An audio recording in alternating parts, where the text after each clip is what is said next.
Hi everybody, this is Robert and this is Contraption. This is our office space at Rezatere Nomad here in Bucharest. And in today's episode of Top Players Quarantined or Not, I'm actually having the great pleasure of spending some time with the touch designer hero, the visionary, the leader, the one who shares his name with the Elburz mountain back to the time of the great Persian Empire.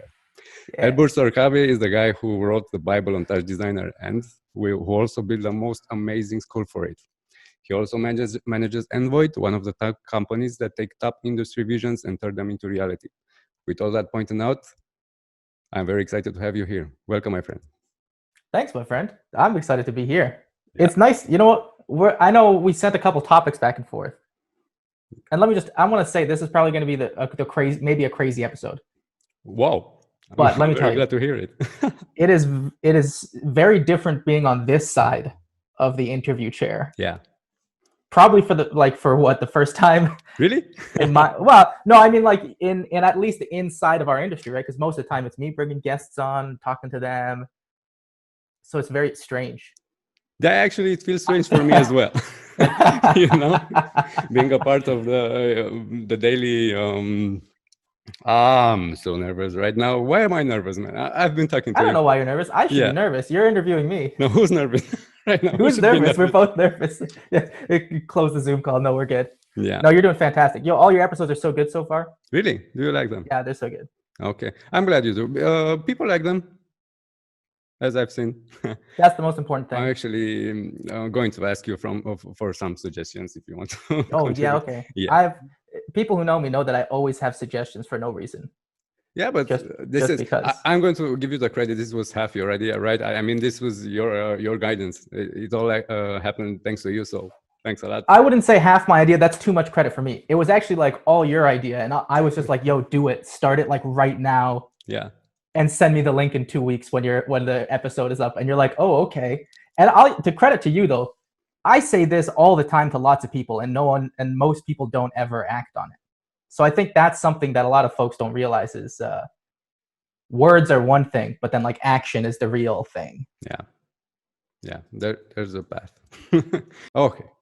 So you said something in a very nice interview that I saw on YouTube. His name is, I don't know if I'm actually pronouncing it right, but his name is Interviews, right? Oh yeah, on with Andrea. He's a great Familiari. guy. Yeah. Shout out. And his interviews are awesome, and he interviews a lot of people from the community. And he's an amazing person. Let me put this +1 out there. I'm always trying to talk to people about books, and no one wants to talk about books. Really? Why not? Familiari, he'll talk about books with me. He will sit down and talk about politics, philosophy. It's a good time. That's great. That's great. I hope we have a little bit time for this too. I'm trying to make it watchable. I recently looked on the YouTube charts, and I don't know, average time span is a little bit shorter than I would have expected, but I don't know, maybe there are lots of streams right now. And you said in that interview, I laughed my ass off, man. You said classical music, it's young people playing dead people's music for old people. What is that about? That's a classic. I think that's a pretty accurate way of describing most of the classical music industry as it pertains to the part of it that makes money. Obviously, you can go out there and find like really modern classical music, and people might over generalize my statement. But the reality is, if you want to have a career in classical music, you basically have to play Mozart and Beethoven every couple weeks. Wow. And once in a while, you play like Bruckner, and that's like, wow, we're playing Bruckner. That's like new. Bruckner's been dead for like 150 years. And for me, it was a real moment of like personality clash against industry, where I was really loving the music industry, creative, playing trombone. I loved it. But I felt like everything I was trying to do was running into like a brick wall, and I had to headbutt the brick wall and break it before I could actually do the thing I wanted to do. And every time I had an idea, it would get like discouraged like 100 times. Like, oh, why would you do that? Just play it the same way somebody else played it before you. Or, oh, don't, because I would do these performances, and especially like with one of my brass quintets, which is like I guess you could say it's like the pop band of brass. It's like 2 trumpets, trombone, French horn, and tuba, and there's just like 5 of you. So we would always do like funny stuff. Like we would start our shows and we'd do like jokes and antics and like these dramatic things. And people hated it. They thought it was Really? so like unprofessional and disrespectful. Sometimes I even heard, you know, some people liked it. They thought it was pretty funny, but they always saw it as a joke and not as what I was seeing it as, which was, you know, our main job is to be entertainers here. Yeah. So, I mean, are we just going to cut the whole comedy aspect and say we will not do comedy? That is not art. I mean, it was crazy. So that kind of thing kind of just kept building up over time. And I found myself after third year of university thinking to myself, like, there's no point in me finishing this because I'm not rolling with these people for the next decade. I can't do it.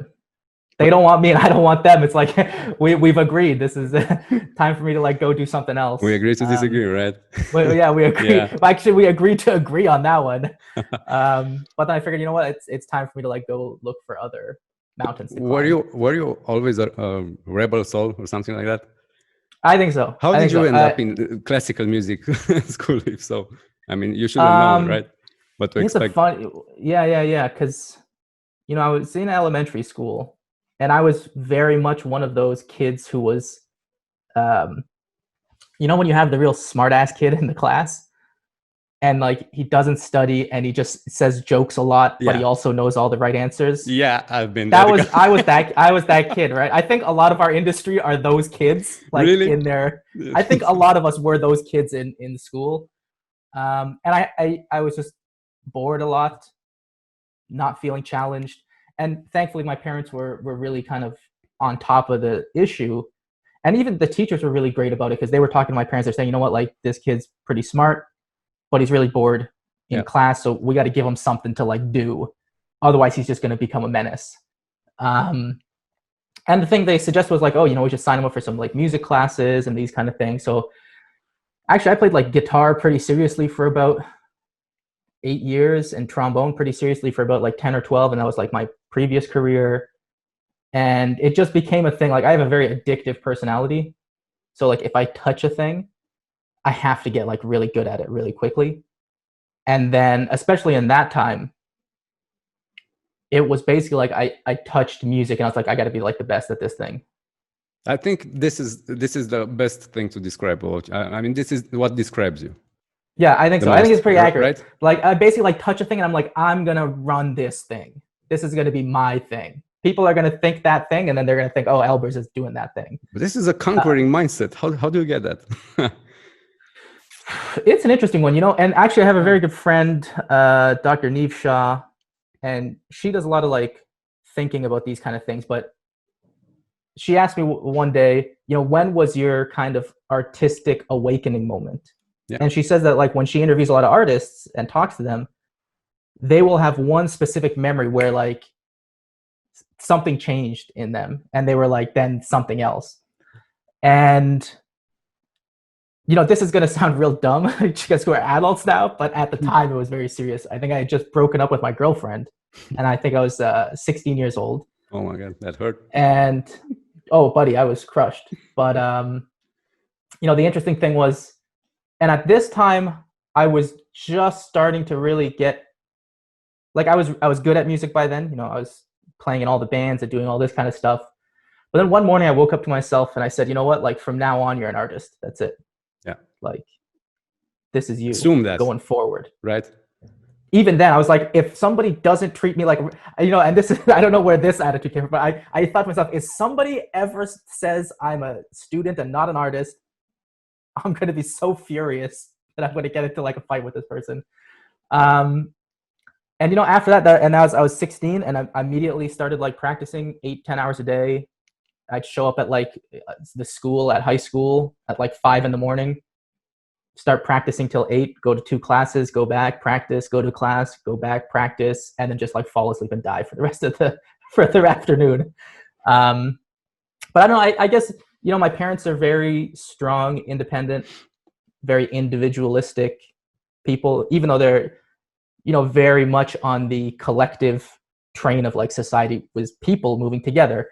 But, you know, they're very strong people. And I think I picked up on a lot of that subtly. just by watching them. And I think like I ended up probably becoming pretty close to my parents in a lot of ways, like just a mix between both their personalities and some of their good attributes and some of their maybe not so good attributes. It's a really tough fight to fight when you realize that you're becoming things you love you and hate. become your parents. Yeah, you're like, oh, interesting. So this happened. But yeah, I've always had that mindset even from an early age, and maybe it's a combination of like the addictive personality,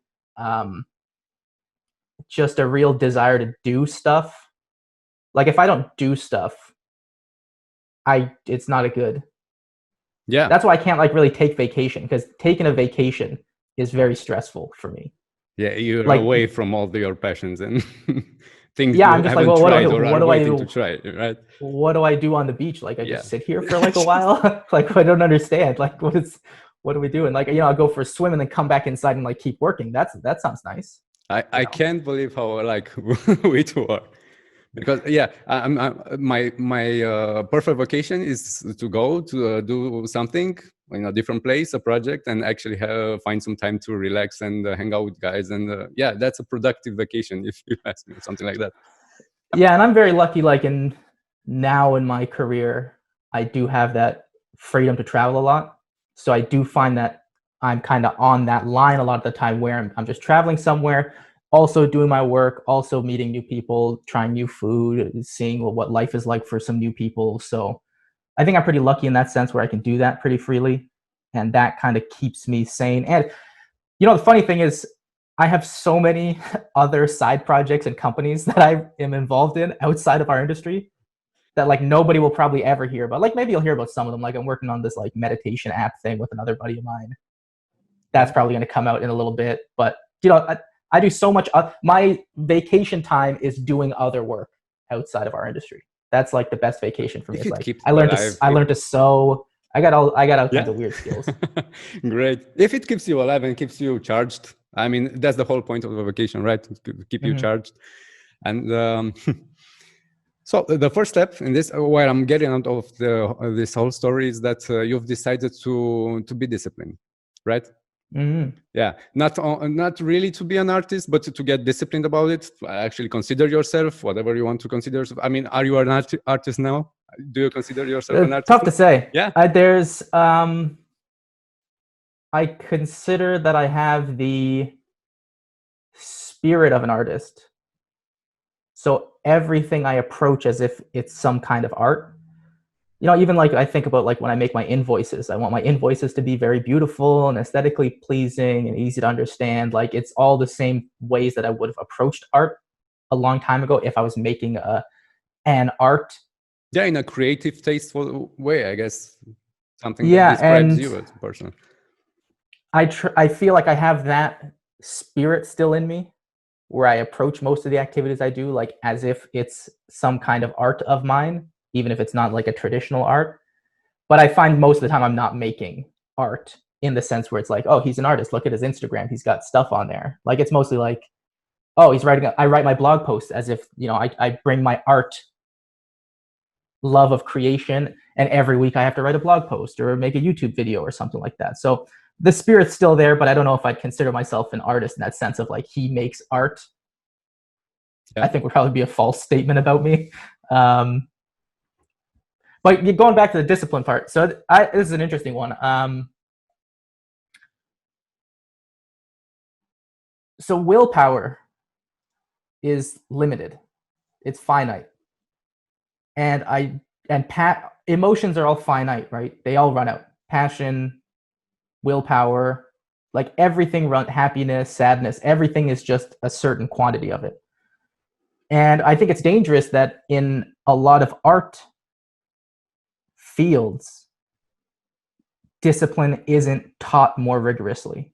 Like when I was in school, I didn't have like a discipline class, which I think we should have, right? We had all kinds of other weird classes that we had to go to, but we never went to a class that said like, you know what, here's how you should schedule your life.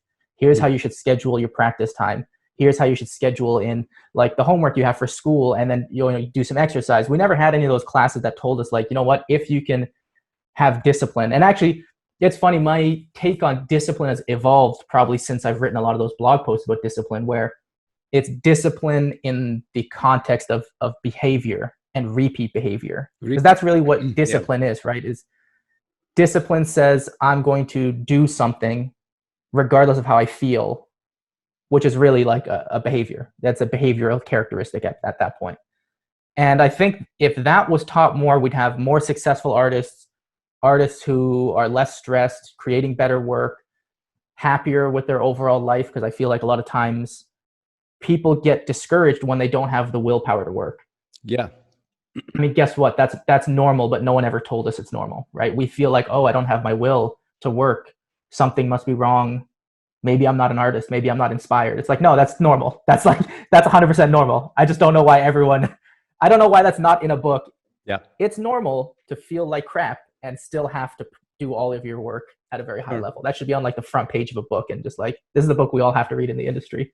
You know what I discovered? I discovered that I don't want to negotiate with myself any of the times that when I'm proposing to do something.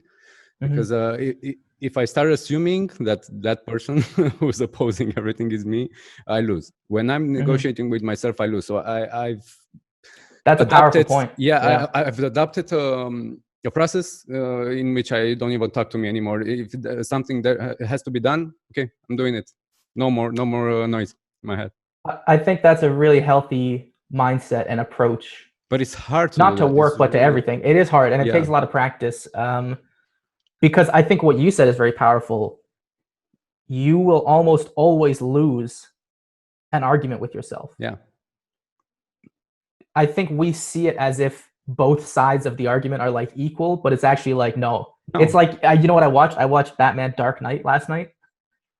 And great movie. Yeah. And the inside of your mind is like Joker. You think we got him. We're going to lock him up in the jail. Oh no, his plan was like 5 steps. He was leading us down the whole time. And that's what arguing with yourself internally, I think, is like. We feel like we're putting up a fight and maybe we can win this and turn this around and get some work done. But like, no, the Joker is like 4 steps ahead of you and already decided that you weren't going to do this. Because you're fighting your nature, your instincts to be safe, your consciousness was the sum of the protective instincts, and your body and your being just want to be safe and not exposed to anything bad or risky, right?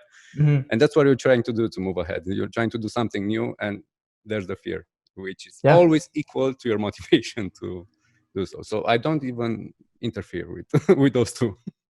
I think it's a smart thing, and we'll talk about some of those like books and stuff we were emailing back and forth about after. But I think that was a big thing. Sorry, Andrew. I think that was a big thing for me, was like figuring out very early on that like this is not a motivation game that I'm going to play. Like I'm going to play the discipline and repeat behavior. I'm going to turn the things I want to do into behaviors that I'm just going to do all the time. So you strip the myth of all the artist thing and the persona and the process, and you're just doing the work, right? I do the work. It's all about I treat all of it. And you know what? Actually, one of the smartest things that somebody ever said to me that I never understood until far too late was I was still in my trombone career, and I was at this summer program in North Quebec called Domaine Forget. Very beautiful place. Excellent program. And the second trombone of Chicago Symphony was there, like teaching. Michael Mulcahy, amazing person. And so at this point in my career, so the funny thing is like people don't recognize that all of your psychology is connected.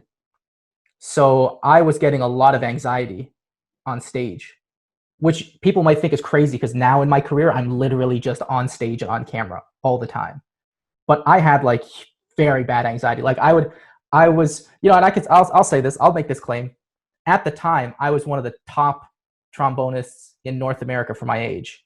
Wow, congrats. I'll say it. Listen, I'll come out. I got recordings. I'll show you recordings and be like, oh, damn, that's a trombone. But once I got on stage, the whole thing fell apart. I would just like crumble. Yeah. And it would be so devastating to feel like in the practice room, I'm this kind of like legend in my own mind, and on stage, I'm nothing. And so this goes back to the story. So what Michael Mulcahy was telling me was you have to separate your life from your work. Because at that time it was very much like in that mindset of my work is my life, you know, like playing trombone is my life.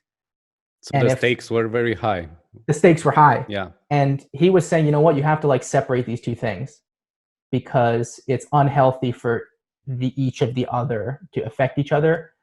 And you need to just treat work like work.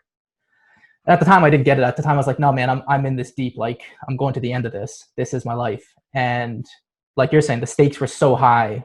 It was not, and you know, and the reason I was saying that's connected to psychology was because I'm not a nervous person, but I think all of that confrontation that I was constantly having was building up like resentment and a lot of negative feelings. And then this would kind of manifest itself as, you know, nervousness on stage or in front of people thinking that they're judging me because I'm playing like publicly. And you weren't alone on that? I mean, were you alone or were you in a big orchestra or something? Usually in the orchestra, I was pretty good. But because I was trying to be a trombone soloist, not just a regular trombone. Like I was a trombone soloist, which already was like, you know, this job doesn't actually exist. But I was like, no, this is my job. Like I stand in front of so it was actually like when I was doing solos with orchestras and solos with bands, I would be at the front literally of the orchestra, and then I'd go to like breathe in and play a note, and then like nothing would come out, and it was like, oh my god, this is like the worst day of my life. But you pushed yourself. You were clearly motivated to be the best in everything that you did. I mean, I think this is something that you grew with. I think so, yeah, because immediately, like once I left classical music, I went really far, really fast with like electronic music and production, and then immediately jumped onto like doing visuals and lighting for our shows, and then all of a sudden, I'm a touch designer developer, and here we are. Yeah, I found this. What is this, man? Oh yeah, that's me. This is not trombone. That's me and my friend Mason Bach, which this was in my DJ days and producer days. So we were making a lot of like minimal techno, and we were putting on shows. And I think that's a remix we did for. Oh, is it Under the Stars? Under the Stars, yeah. Is this a classical music student? Yeah, right. By the time like I was just because once I left classical music, I was like, you know what? I'm only doing that new stuff. I'm not touching dead people stuff or old people stuff anymore. Like we're just going to that new stuff. And we were doing pretty. There's some decent tracks in there. Yeah, they're not all like 100% like chart topping hits, but there's some pretty good. We're gonna you'd put them in a DJ. You'd put them in a DJ set, maybe. You know, like they're pretty good. I found a Spotify link, so I'm gonna share this. That's funny. Was my name Elburz in it? Elburz and Bach. Yeah. Okay, cool. Because I went through a couple of like weird artist names. I didn't find the original. Is it? I don't think I ever heard the original. Like I don't know if I ever heard the original. Someone just sent us the vocals and they're like, "Do you want to do a remix?" And we're like, "Yeah, sure, whatever." Great. But does it feel like it's something missing when you go a big period of time without playing? I mean, do you play? I don't play. No. Why? Why? You know, well, part of it is there's just still that lingering connection to like negativity. Like I remember, I should say a couple years ago, maybe like 3-4 years ago, I picked up trombone again just for like a half an hour. And it's still there. Like my anxiety is still there just because all of that is so entrenched in my brain. Like every time you feel something, you know, like the neurons fire in your brain and it like makes certain neural pathways harder. And I think that those pathways were fired so many times, so hard that it's going to take a while before I like play for fun. But on the other side of it, like I find that, and this is another thing that like a really smart person said to me that I like didn't understand at the time. I don't know if you're like this too, but like smart people say stuff to me and I don't understand till later. But this was, so I was actually at the same summer program, I think the next year in Quebec, and it was with Roger Bobo, who's like probably like the most famous tuba player in the world. And I was talking to him, and at the time I was doing a bit of writing, like even back when I was still in like the music industry, like I was doing a bit of writing because I found it was a really relaxing thing for me to do. And I was just talking to him one evening, and he was like 80 at the time. And I'm talking to him and I said, how do you feel about like other artistic endeavors that aren't music, and like how do you approach those, and what are your thoughts on them? And he's like, oh yeah, I do that all the time. And he said something really deep to me, and he said, music isn't the only way to express your emotions. And not only that, but he also said something else. I can't remember exactly the words, but he said there's also some emotions you won't be able to express through music. Well, and at the time I was like, oh, it sounds deep. Didn't get it. But now I fully get it, because now I don't play music basically ever. But I don't find myself missing that part of me, because I've taken that energy into other things. So it's not like, oh, I just we cut off the arm at the limb. It doesn't have an arm. It's a transformation, right? It's a transformation, right? Like the same energy and emotions that I was using to drive music and performing now goes into stuff like doing lots of writing, maybe just conceptual design, or any kind of work that I'm working on, or even, a lot of the performing element, actually, like when we're live on Twitch or we're doing stuff like this is like, these are my like performing energy moments in a sense, right? Like I get that same kind of rush of being on a stage of some sort. Yeah. I've discovered that about about music as well, because I love instruments. I love musical instruments, and I'm actually playing 7 of them, not at a professional level or something, but whenever I find a new instrument, I try to approach it and figure its ways. And I used to think that music not only was the only medium or the perfect medium to express, but the best one, right? And approaching new instruments, approaching new things in my life, I've discovered that, the same thing. There are countless ways of expressing yourself, and it's not that you fail at one, or you just move on and try new things, right? I think this is all the essence of what you're saying. You shouldn't see music as the supreme art. Maybe it's frequencies and math and the universal language. If you get into cymatics, it's a whole other. It's the closest thing maybe that an alien would understand. Yeah, but it shouldn't be the I don't know, a big entity or something to make you feel so humble and like worship and everything. Yeah, it's an expression. It's an interesting one, because I think there's some ways it's healthy to have that kind of relationship to your craft, like really think your craft is special and you respect it and you really take it deeply, but also to keep it a little bit, like give it a little bit of space also. Yeah. Like what we're saying, like you understand that, maybe this is a special art form or something that's really special to me, but also if this went away tomorrow, I wouldn't die. Like I would find the same outlet of the energy that I have and the emotions that I want to express, but in something else. Because you're flexible. You're a flexible person and an artist, a flexible artist at the same time. In your I think so. Yeah. I've swore in this 2 or 3 month period, quarantine period, that I would play every day at my bass. Oh yeah. 2 months, I didn't even touch it, and it was right next to me. Yeah. I've did this show. I've did other stuff. I tried to learn, but I didn't have the urge. As soon as they declared the relaxing period, I started playing my bass. What is that about? How? That's the human brain at work right there. Yeah. That is the human brain. And I'm actually more relieved now, and I'm not forcing myself to learn all the scales again and push myself so hard. And now I'm playing again for fun. Yeah. I don't know. I'm weird, or everything is weird. It's an interesting one. Like, I read like a lot of books, especially on the mind and learning and all these kind of things. And what I found to be really effective, and it's going to sound like a broken record, it's just like behavior. The best way to approach anything is to turn what you want to do into like a behavior of yours, so that it's not even a thing you think about anymore. You just do it.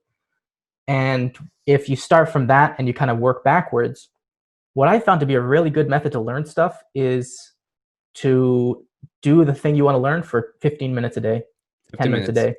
Okay. Something so negligible that you will absolutely not fail at it. So for example, imagine a world where at the beginning of quarantine, you said, you know what, I'm just going to play 10 minutes of bass a day.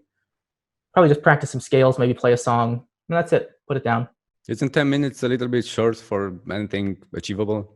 I mean, it is. Yeah. Absolutely. But I think what happens is most of the time people get surprised that for a lot of things, I think 10 to 15 minutes, if you just focus and do that thing for 10 to 15 minutes, that's like not a bad amount of time. Like that's a cumulative learning. Like for example, when I learned Python all those years ago, that's how I learned Python. I would just go on Code Academy. I would do 1 or 2 exercises, 10 or 15 minutes, and then I just put it away and keep going with my day. And then like 3 weeks later, I'm like, oh my God, I know Python. Like I learned this stuff. But I think on your point is also valid, because if you're trying to go deep into something, 10 to 15 minutes is not a lot of time. But the idea is not so much that those 10 to 15 minutes are the final stage of it. That's stage 1, where you're essentially training yourself to make this a habit, to make this a repeat behavior, something positive in your day that, you know what, like you did your 10 minutes, like nice, man, like good work. Like you feel happy about it. Okay. You did it. You got something done. And then what you'll find is 2 weeks later, you don't even think about doing the 10 minutes. You will do the 10 minutes. Okay. So it sets in. It sets in. And then all of a sudden you're like, hey, you know what? 10 minutes I've been doing every day. Now let me just bump it up to 20 minutes. Okay. So there is a progress in that. But you're founding you're building the base, right? I'm laying the deepest pool of concrete that I can lay under the house with the 10 minutes a day. I get it. Because then after that, all of a sudden it's like, oh yeah, you know what? There's so much concrete here. And maybe you'll see even a little bit of improvement, 10 minutes a day for 2 weeks. You see, oh yeah, I remember all the scales now. You'll start to notice little things. And you're like, you know what? We can build a house on this. Yeah. Then all of a sudden it's like 20 minutes a day for 2 weeks. And then it's like, you know what? Let's bump it up to 30 minutes. And then all of a sudden, before you know it, you're at 30 minutes or an hour a day of doing this extra thing that before required all this willpower and argument internally. Now you just do it and you enjoy it and you're happy about it. It's almost like a dream come true, right? Like that's how I approach learning anything these days. Because I just finished some cybersecurity certification, and I finished it by just doing that. 15 minutes a day. It took me like 3 or 4 months. I did it every day, and now I'm done.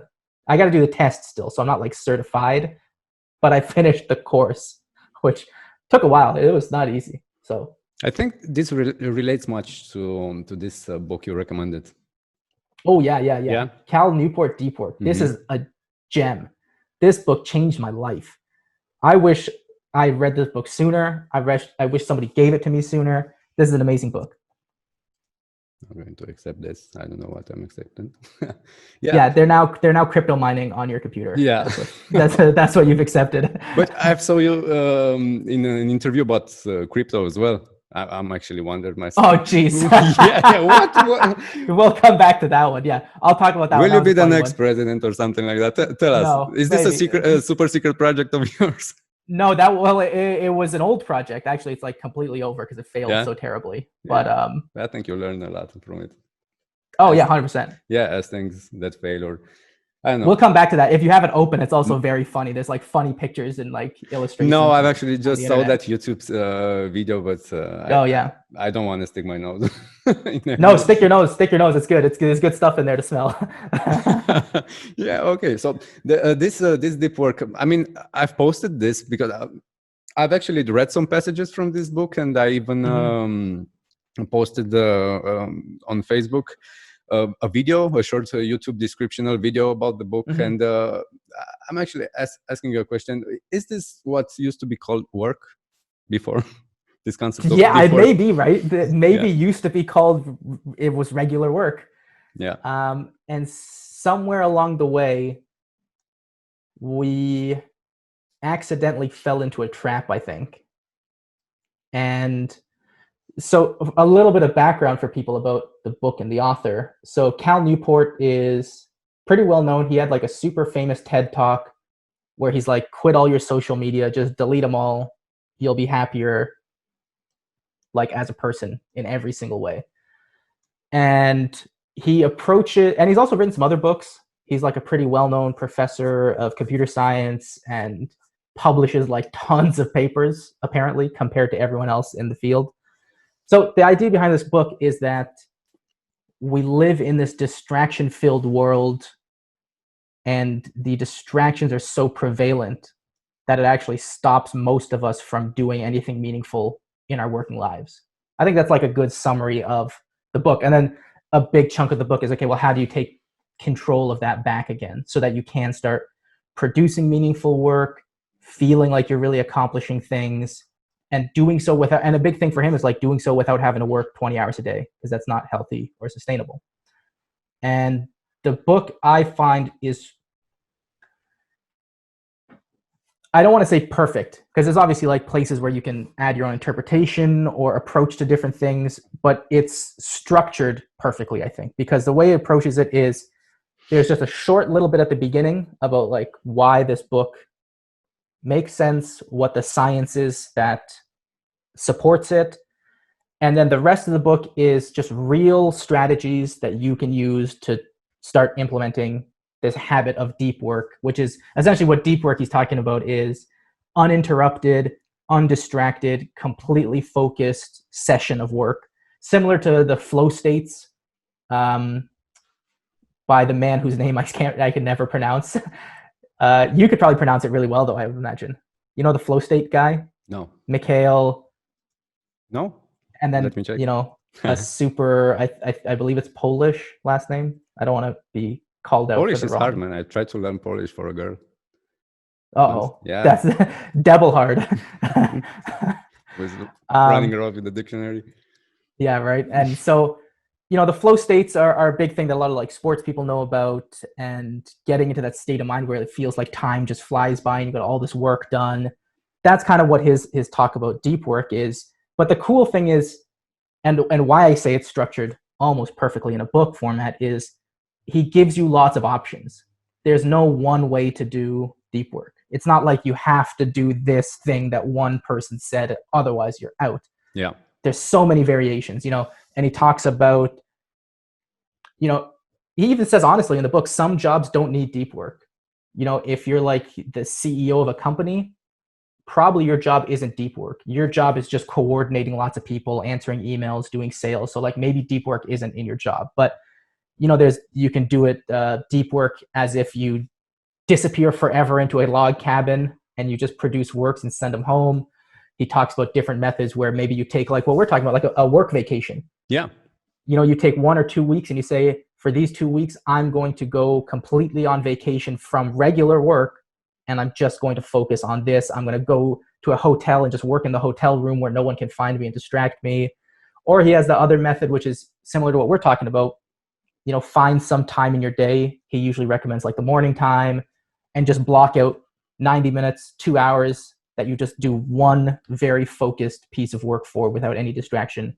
So, you know, that's just an example, but he brings that same thought process to all of the suggestions and like methodology that he gives in the book, which is like, here's a couple of different ways to do all of these things.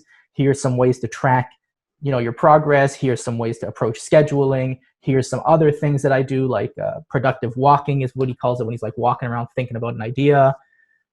So it's really great in that sense, where it feels like he presents a really great idea and then doesn't tell you how to do it, just shows you the different ways you can do it, and then you can kind of pick the ones that work best for you and start implementing them into your life. But yeah, I think that's a very important book, at least in my development in terms of work, because I used to be the kind of person who would work 20 hours a day, sleep for 4. Yeah. I think that was even like, I made a joke in the Touch Designer book on the second page. I think it's like the dedication was, it sounded really cool in my head at the time. I don't know if it's as cool when you say it out loud, but it was dedicated to, what was it, 3 a.m. nights and 4 a.m. mornings. I remember that. I felt that. Yeah, because I was like, you know, this sounds really badass right now. Hopefully it sounds badass later. But nobody's you know, true. it was true. You know, like Yeah. I was working on projects at the time, like giant projects all over the world. I remember writing like half the book while in China, like working on a project, and I would work all day, like 8 a.m. to 9 p.m. Then I'd sit down and start like writing this book out until I basically would fall asleep, and then wake up like a couple hours later and like go back to work. And while that was good in getting like a lot of stuff done very quickly, one, I was younger at the time. Like you can handle, your body handles that a little bit better when you're younger. True. When you get older, like that, you can't do that. You can't play that game anymore because then you just get sick or you just like get tired and yeah, you party like a rock star, but you don't recover like one. yeah, you exactly. So you know, this book kind of came about like halfway through my career where I was doing like working like a mad person, and I was like, wait a second, there's like another way. You know, maybe I'm working like a mad person because most of my time working is distracted. Like maybe if I just put the important stuff in focus sessions and just, you know, get into those flow states for them, maybe I don't need to work like 20 hours a day. Maybe I can balance it, have some more hobbies, activities, side projects. And, you know, for me, it was a real game changer in that sense. Like, because, you know, a lot of people maybe don't know, but so here, consider this. This might be impressive. I don't know. I think it's a little bit impressive. Let's so do it.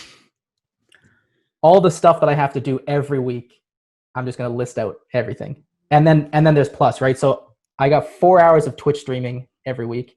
Whoa. That's just on camera. So usually there's like a half an hour before, half an hour after. So it's like 6 hours of Twitch streaming a week. I got to make one YouTube video every week that goes up on Wednesday. I got to write 1,000 words for the blog that goes up every Monday. Then I have to every day go on our Facebook group for the HQ Pro, like answer all the questions, do all the teaching. We also have one-on-one private coaching students that we work with. So like I have to do those every day, and that takes like another hour or two. Then I have to do stuff like just general management of our company, payroll, accounting, bookkeeping. Got to do stuff like take lots of meetings because some of the secret stuff that we're working on, which hopefully we will announce in the next like week or two, I think probably 2 weeks. Great. Making workshops, like, I don't know, like doing stuff like this. And breathe. Breathe. Yeah. Hold on, let me see. I gotta find, because oh my the schedule is insane. And you know, we're doing lots of marketing. We're always making new content, new freebies for people. How are you still alive, man? What's the secret in your You know what the channel? crazy thing is? I do all of this in a 9 to 5 workday. Wow. Impressive. That's really impressive. That's why this book was such a game changer for me, because normally if I was doing this kind of thing, and I told you all these things I have to do every day, that would have been like a 10, 12-hour day, 18-hour day, every single day.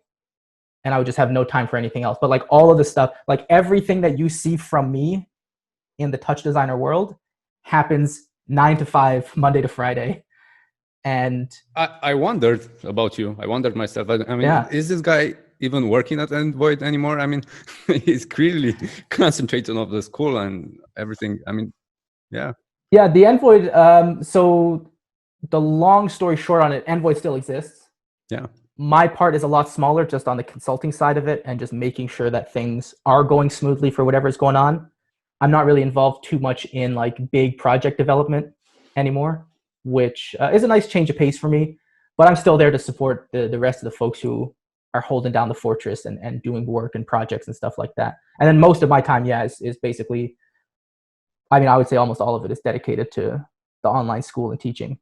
But like, so you can imagine that all of the stuff that I do that is at all related to teaching, touch designer, and our industry, Monday to Friday, 9 to 5. You know, maybe like an hour on the weekend to do, you know, something like this. We do a pickup, or if usually I try and check the Facebook group on the weekend as well, and maybe answer a question or two for the coaching one-on-one students we have. But it's all just it's 9 to 5.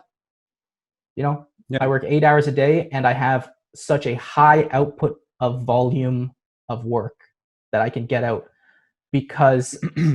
Sorry, go ahead. No. Sorry.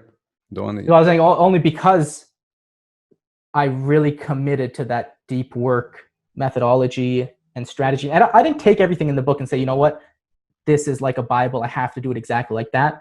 Some of the things I took and I did exactly like that. Some of the things I took and kind of rearranged for myself to better match my personality and my schedule and my time.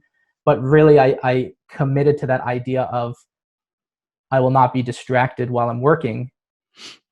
And thus I can get so much stuff done. Like you're going to see, like, and I could list a couple other things off, but like you'll see in 2 weeks when we launch the new thing, you're going to be like, how the hell did they have time to do this with all the other stuff they have to do like all the time? Yeah. Where did the time come from for this? There is a saying in our country. There's something like, if you want something done, take it to a man that doesn't have time. You know? That's awesome. That is so good. Yeah, because if you go and ask a guy who has a lot of time, he won't get it done. Yeah, he's not gonna get it done. Yeah. That's amazing. That's what I'm keeping that. He'll be stressed about it. I'm gonna keep that in the back pocket. Yeah. I think that's what you're doing. And I see this a lot. Many professionals, huge professionals, are turning into teaching, online teaching, way more sooner than the past generation would do, right? Something like that. Yeah. So, are you comparing like, am I the past generation or am I the new generation? No, I'm the past generation. No. I see I'm this the new generation because I see myself as this generation. But we're all okay. So we're this generation. Yeah. Because I almost see the next generation coming, right? Which is a lot of these younger folks putting up YouTube videos and like all this cool stuff. A lot earlier, yeah. A lot, yeah. Right? And so wait, so are they're the new generation? I think, yeah. And we're the current generation. Yeah. But our teachers were old, right? Our teachers are the old generation. Our new teachers are younger than me. I mean, I learned a lot from. I'm learning a lot from kids, right? Yeah. I'm frustrated about it sometimes. Yeah, I kind of got over it. The kids are going to be born into this, and it's it's in there the same way. My parents don't understand how the computer works, and I just tell them how the computer works. Yeah, we don't understand code. Up below us, we don't understand. They know it's in their blood. They just know it. They feel it. Yeah. You know. Yeah. But I think to your question, like talking about. No, you know what my question is? When? Yeah. When do you think is the best time to approach this this teaching methodology, or to commit yourself to giving out?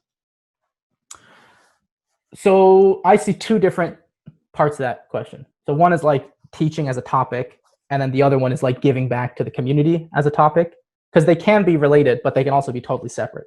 And I think what's interesting is, so actually I wish, if maybe some days I work 9 hours instead of 8 hours, the extra 1 hour a day would be to write my perceived history of our industry, the touch designer industry, because I kind of feel like there's 3 epochs in our history, like in the storyline of the touch designer universe. So there was the old guard, and these were like the folks who started using touch designer before 2010. When it was actually in a browser state, or something. When you could run it in the browser sometimes, and this was even I think before 77 or like during most of the 77 highlights. And then I think what happened is those were like the real, these are tough people. Like these are people who literally had no help learning the software. The pioneers that get slaughtered. Pioneers. Yeah, they were like the sacrifices to the art gods. And many of them are still around in the community, and they deserve a lot of respect for like all the groundwork that they built, and the community that they kind of fostered on the forums and stuff like this really comes from the original, handful of folks who were using Touch Designer. This is a saying from America, I guess, from the gold rush. So pioneers get slaughtered and settlers get rich. Oh yeah, that's pretty good too. Yeah. So that was like, I think, everything up to about 2010. Then I think 2010 was like the mid guard, is what I'll call it, like the middle guard. And that was, I think, our generation, me, you, Matthew, like basically everyone who started between 2010 up till 2017, I would say 16 or 17. Yeah. This is like the mid guard. For me, it's so 2014, these are the people, I guess, or something like yeah, that. I'd probably, right? So, this is the people that stand on the shoulders of the people before them. And because they had support network to get started, I think in the mid guard mentality is this idea that we didn't do it alone. Like none of our careers we got on our own. So we feel almost indebted to this community, right? Like this is the community that helped build us. And now that our mid-guard tier of people are kind of now at least have been in the industry 5 years, 6 years plus, now you're going to see a lot of the folks on this end doing whatever they can to give back. You're going to see like lots of tool releases, more content online being created. And then I think there's like the new guard, which is probably like 2017 plus getting into Touch Designer. It might, this is like if you joined Touch Designer and Timer Chop already existed, you're new guard. If Timer Chop didn't exist, you're mid guard or old guard. All right. When you like started, right? I think I'm in between. When Timer Matthew was making a really big fuss about Timer. Oh yeah, because we had before Timer Chop, we had to like constant speed chop, and you had to like make your own timers. So another feedback, non-understandable loop. Yeah. And I think what's crazy. So then, the interesting thing about the new guard is, so they have some aspect of what we have, which is they are standing on our shoulders and like reaching even higher, and they're learning even faster. And like what we're talking about, right? Like the kids, maybe the reason they're better than us at a lot of stuff is because we had to put so much effort into learning, relearning, readapting and relearning to a new era of internet, and yeah. But they get to spend all their time on content, because learning is so much easier now. And it's not like good or bad, or like it's the nature of it, right? Like this context creates a different human now. Yeah. And that's why I think our current new guard are really a lot of folks doing dailies, a lot of folks making short YouTube videos. Some of them are teaching, some of them are other stuff, some of them are Twitch streaming, like just making lots of content. And the nice thing is they don't have to deal with a lot of the struggles that we had, or the struggles that the folks before us had. They have the foundation that we kind of put that we built on. There's the foundation of the old guard, then we kind of put a different foundation on top, and now the new guard puts their foundation on top. And what I think is interesting is and the reason I tell this whole story, what you're seeing now is a lot of the mid guard are at the stability in their career points where they can dedicate more time to teaching and content creation. I think that's why you're seeing a lot more stuff. Like, for example, like I'm doing it full time now, right? My full-time income is teaching. And Matthew is now free from previous employment and kind of doing his own studio. And he finally feels free to do teaching. So you're seeing a lot of that. And, we brought him on with the HQ Pro to kind of. Isn't that amazing to give up such a big position, such a high position for pursuing your freedom? Right. It's and I'm really glad he's happy about it, because that's a dream come true. Yeah. But then you're also seeing like Stanislav's doing lots of courses. You're doing content like this online, doing like lots of deep interviews. Even Derivative have kind of started doing more online content with like the Twitch streams that happen, or the YouTube stream that happens every 3 weeks. And so I think you're seeing the whole kind of mid-guard pushing content, teaching. Now, I think there's two interesting things about it, because on the one side, you can do it for that element of giving back to the community, but there's also other ways to give back to the community. I think it's an oversimplified model to think that I must create tutorial to give back. Just hanging out on the Discord and answering questions, that's giving back. Yeah. Because that's one thing, like I don't have time to go on Discord and like talk to folks much anymore, and I don't have time to hang out in the forum like I used to. So like that could be a great way for folks to give back. Just like go on the forum for half an hour a day, answer a bunch of questions. Go on Discord, answer some questions. The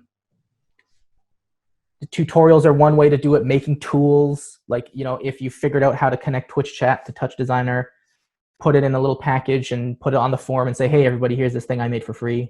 You can connect Twitch chat to Touch Designer. But you've actually managed to get all the best things and create a hybrid. And I'm talking about this interactive and immersive headquarters. Yeah.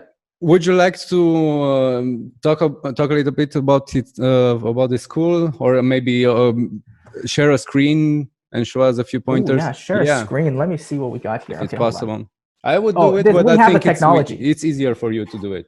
We have the technology. So I'll finish the point really quickly, Yeah. which was I think what we're seeing now is a lot of people creating content that's educational, which is great. And actually, what I was telling you in the email too, I think is interesting, is I think people are going to realize that's not the only way. And even just making any kind of touch designer content or any kind of content related to our industry is going to be a way of giving back. Like, this is your way of giving back, I think, is having these conversations with people, talking about their past, drawing connections between different things, because that's something that people didn't have before. I didn't want to jump into the river of making tutorials because there was a huge flood of tutorials in this period. And I think that's a good approach, right? Like, because for example, like, how cool would it have been when we started Touch Designer if a channel like this existed, where I could hear the people that came before me talk about their career? Do you want to know something? I'm not big on these things. I mean, I haven't spent so many times listening to podcasts or vlogs or something like that, but I was interested about the people who were doing tutorials. I was interested about what they were saying behind their words, or I mean, what was their approach? And this is the reason why I'm doing this. You know, it's weird because it wasn't my favorite product, but I've still wanting to jump over a fear of making tutorials and expose myself. I've tried to expose myself to something way bigger, so I no longer have to deal with that small fear. But I think that, so there's a big community that would do, like, there's podcasts are huge now. But I think you're basically getting the same result that somebody would be getting from a podcast, but maybe from more of an active position. But imagine if you even could have done that. Like, would you have thought that this was possible like 6 years ago, to just like call up touch designer developers? And even career aside, imagine your career was already good. Like, would you imagine that you could call up to other touch designer developers or people, talk about certain things, and then have other people like watch it on YouTube? Like, would that would seem crazy to me. I'd be like, well, who does that, right? Yeah. There was like no YouTube videos back then. There was like no real infrastructure or culture around posting that kind of content. Maybe I would. It would have just been. It would have been weird. I would have been afraid because I don't know what I'm talking about. Because this is not a technical. I never discussed with anyone of my guests technical things, but it's sure nice to know what I'm talking about or something. Yeah. So I wouldn't have did it in the past. And I think that's kind of where we're at now, which is, I think we're seeing a lot of teaching resources because, you know, one sense the mid-guard, I think a lot of the senior mid-guard people are starting to free up a little bit in terms of their mental bandwidth and, you know, energy. So now they're trying to do more teaching resources or more online content. And you're also seeing, I think, the new guard who doesn't have a lot of the same struggles that we did. And now they're finding other ways to give back to the community through just making content, maybe even small tutorials or little videos like explaining something they're working on or behind the scenes stuff.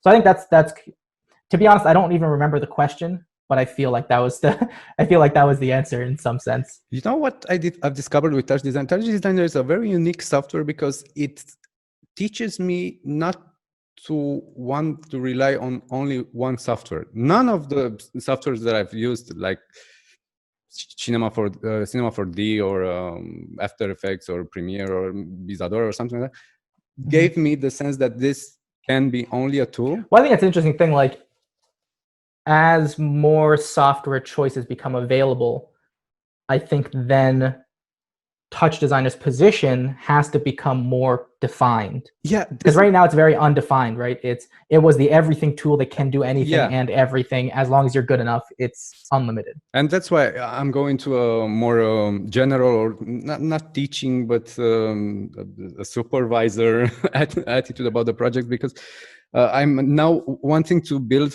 teams that can handle tasks in Touch Designer more than I want to be a big developer, jack of all nodes in Touch Designer or something like that.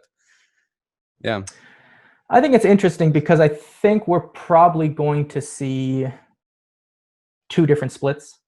One of them being, because here is the challenging thing before was so this goes back. This is why I keep repeating the touch designer eras. I think the old guard, the original guard, they probably had to be specialists to make it work. Because if you had to commit like a specialist to learn this software, then you knew it enough to deploy it. But you also had to be so good at it that, because back then there was no one you could reach out to for help, right? Like, you just had to be so good at the software that you could troubleshoot your own issues and like make it work. Then I think the mid-guard, most of the mid-guard had to become specialized also. Only because in the era of the mid-guard was when the cache injection came into the touch designer scene. Because I think before the mid-guard, there was touch designer projects, there was stuff going on, but they weren't like these freelance projects for like 500 grand. Here's $1 million, like make me a touch designer thing. Like that wasn't, I don't know if that was a thing before the mid-guard came along. I don't remember to have been. I think the mid-guard is when the whole industry started to really gain some momentum and a lot of like cash injection into it. So we also had to specialize as a result of the demands became so great so quickly. Because all of a sudden it was like, oh, well, we know similar stuff to the old guard before us, but oh my God, now all of a sudden the techniques are getting deeper, they're getting harder, clients are demanding more, 4K, like all this stuff coming at the same time was like, oh, okay, well, we don't really have time to learn too many software. Like we just have to be really good at touch designer to make this work. Yeah. The new guard though, I don't think they have that same lockdown as we do. Because I think like your point is now there's a lot of options. And one of the cool parts of a touch designer is how it can integrate with so many different things. And I think it's really interesting to see a lot of these new artists come up and they don't even think about it in their mind as I should learn this one software. They approach it as what's the best combination of software I should learn. Exactly. Which wasn't an option for me. Like when I was starting, it wasn't an option of, okay, let me learn Max and Touch and C4D and Unreal and make this my toolkit. Is like, no, I have to be so amazing at touch designer, otherwise I'm screwed. Like that was my career, was you have to, and you know what? It never stopped. It was even 2 or 3 years ago. I was still doing projects and I'm like 7 or 8 years into my career and I'm still working on projects that are so big that I have to say to myself, I have to still become better at touch designer to make this work. But I think the new era, they've got some interesting options. They've got stuff like Notch for content creation, then touch designer for the deployment, then, maybe Unreal for virtual production, maybe Unity for some quick like game prototypes, and C4D or Houdini for like the previs. And I think, as a combination of what we're talking about, where their energy isn't depleted by learning because there's so much foundation and infrastructure for learning, that now their energy can then go into learning multiple things or focusing more on content and output and these kind of things. So I think it's really interesting. Like, I think we're going to see a shift because up to our era was specialists were required. Yeah. And now we're going into the era of probably needing less specialization. Also, as a byproduct of the senior end of the mid-guard are now more available for consulting. So like before, like me, Matthew, yourself, like if you're talking like Idzer's always been freelancing, Stanislav's been freelancing. Like there's always been some folks freelancing, but a lot of the really high-end people were locked into full-time jobs. Yes. So even if you try to call somebody for help, it's like, I'm sorry, I can't help because I have other stuff I have to do. Yeah. But now that the new era guard is like focusing on trying to connect all these things and taking advantage of all the tools, if they ever run into an issue with like, oh, I need to like fix this touch designer thing, I don't know how to do it, I think it's so much easier for them to call, like Batman to come out of the touch designer. Batman comes out of the sky, fixes the one issue, and then like leaves again. And I think that's going to become their normal future for them in this industry. I'm guessing the industries are clashing, the gaming industry with interactive industry and the browser approach. We're going to talk about this on the future section. For now, let's just say about this teaching part. Yeah, so do you want me to show some stuff from the HQ Pro? I can talk about it. I won't make it too salesy, but I'll tell folks about it if they don't know too much. I am going to do that because this You're is going to the do the best sales thing. medium. Yeah, be okay. around. Give me the sales pitch. I haven't prepared one, but it's no. Don't worry. I normally don't prepare either. Yeah, I know you're big on phrases, on catchphrases, on story pointing, but for me, honestly, it's something that I didn't want to renounce in the pandemic period. So, if anything, I would I would renounce to food or eating less. Oh wow! Just to be a part of this school, yeah, because that's praise. Thank you. Yeah, these are great resources to learn. I mean, just check it out. It's free, right, Elburz? Is it free to join in? Let me give me the screen share button. It says you got to give it to me. Okay, so listen, I'm also not prepared for this sales pitch, but interactiveimmersive.io. Yeah, that's where you go. That's step one. That's to get like as much info as you can. And then at the top, you can click join the HQ Pro. There's my face again. Don't worry about it. You can watch it if you want. But this page tells you about all the stuff that's inside of the HQ Pro. And I think what we've done, if I was going to talk about one aspect of it, is that we've really created something holistic and full. It feels full, not just of one type of content, but full in the sense of like completion. So for example, one thing that we have is when you go to our platform, video courses and training. This is what like attracts a lot of the people to begin like working in the HQ Pro. I think we have like 60 hours plus of workshops now, if not more, probably even like 70, I think at this point. But all the different topics that you might encounter in your touch designer challenges, like whether it's a beginner, you're integrating Notch, rendering and post-processing, connecting MIDI, doing Python. This is the new one for this month. So every month, everybody gets a new workshop. And this month was PC Specs 101. I literally talked for 3 hours about all the parts of a computer and when you should buy which ones and why you might need them. I just want to point out something about that. Can you click on any of them? Because I really love the segmentation part of them. Because to watch a 3-hour tutorial is something that you open in a browser and leave it for a week or so before actually starting. So this is actually a new feature. Like when we moved to the new platform, we got all this nice segmentation and everything's kind of in shorter chunks, so it's easier to watch. But so that's the one side of it, right? Is like this idea that you have tons of content here that you can watch. Everything that we think is kind of important to do in Touch Designer, physics, render picking, UIs, widgets, Python, GLSL, even all the way up to like business stuff like contract fundamentals, like how do contracts work. That was amazing. That was you like that really one? helpful to talk I thought that one was funny because the premise is that literally I'm scrolling through Google Documents and reading it out loud. But it's so important, right? Like you need to know it's the what work all the that stuff has to be done. It has to be done, right? It's the boring job, the things you don't want to do, right? That are important. So that's like one aspect of it. And this is what I'm talking about when I talk about like the holistic. So there's the videos, those give you a lot of the training. Yeah. Then we have coaching calls, which as a group, we have a live Zoom call every 2 weeks where everyone can join, ask questions, and then we dive into answering all these different questions on the call. So for example, like, what's this one? You know, we're talking about Notch courses, web front ends, how to approach learning Touch Designer. So everyone just asks a bunch of questions and we end up talking about it live and everyone else can kind of watch. And we have a whole archive of over a year. This became my favorite TV show. I mean, to watch at the end of the week. Yeah, I mean, let's watch a new episode. Let's not watch Netflix, right? Yeah. Let's see. I'm very happy about that. Thank you. Yeah. So like that's another part, right? So all of a sudden you start building up this complete package where you have the videos. Oh, and then you have questions. Oh, don't worry, we can answer them live. But then on top of that, there's all these other extra features that we try and give people. Like for example, we've got our Facebook group. This is like me inside of our HQ Pro Facebook group where people can ask whatever questions they want. And then like, you'll see, for example, the threads get very deep and very detailed to make sure that like whatever questions people have, we get to the bottom of them. We make sure that people have all the information they need to like actually implement the stuff they're learning in these videos. So it's not like videos and then like, please leave us alone. It's like, no, videos and then we're here for you to like get this party up and running, right? So that's like a really amazing resource. Sorry, what were you going to say? Yeah, this is such a warm place. I mean, I tried a few times to help.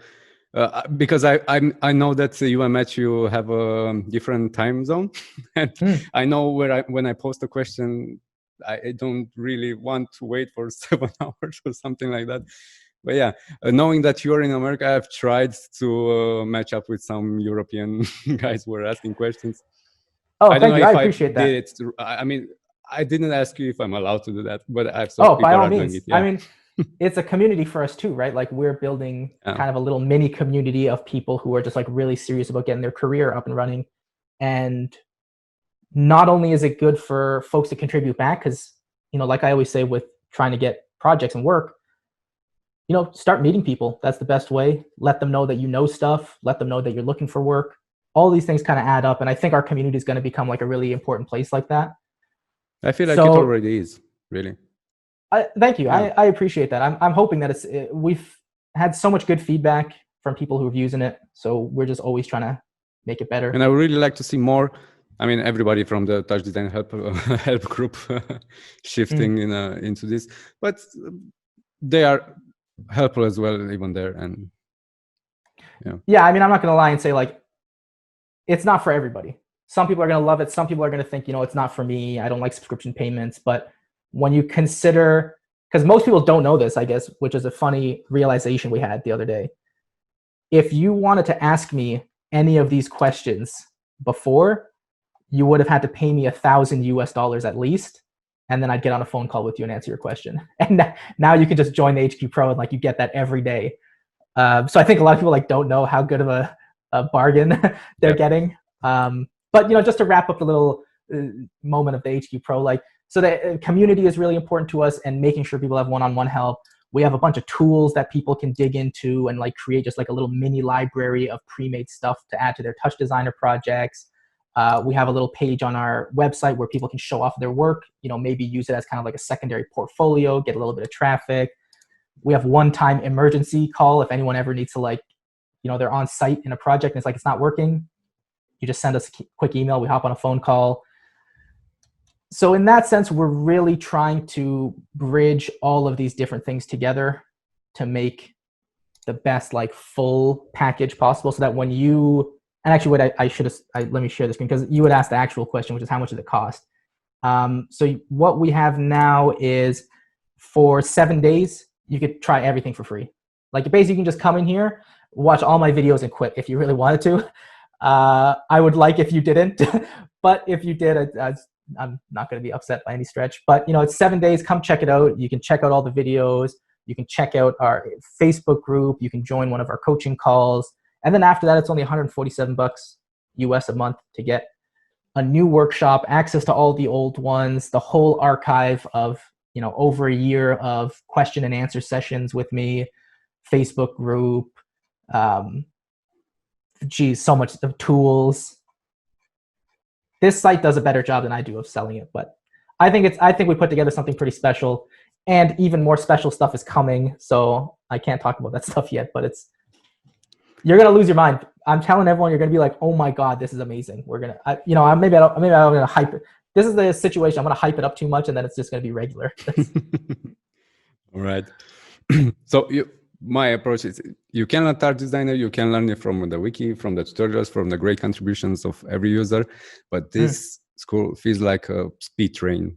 So join it. That's what we're hoping for, yeah, because and we still make a lot of free resources. Like I said, the Twitch is free. People can come hang out on Twitch with us Wednesday and Friday, 2 p.m. to 4 p.m. Toronto time. We do a lot of learning on there, questions and answers with the chat. Our YouTube channel is still free. Every week on the blog, I try and write something like really valuable for people. That's all free. So there's still lots of free ways to learn. But I really like that you are generous around the structure, you know? And I think that for folks, that may be enough. But I think if you are in that position where you're thinking to yourself, you know, I want to invest in my career and really make this my thing.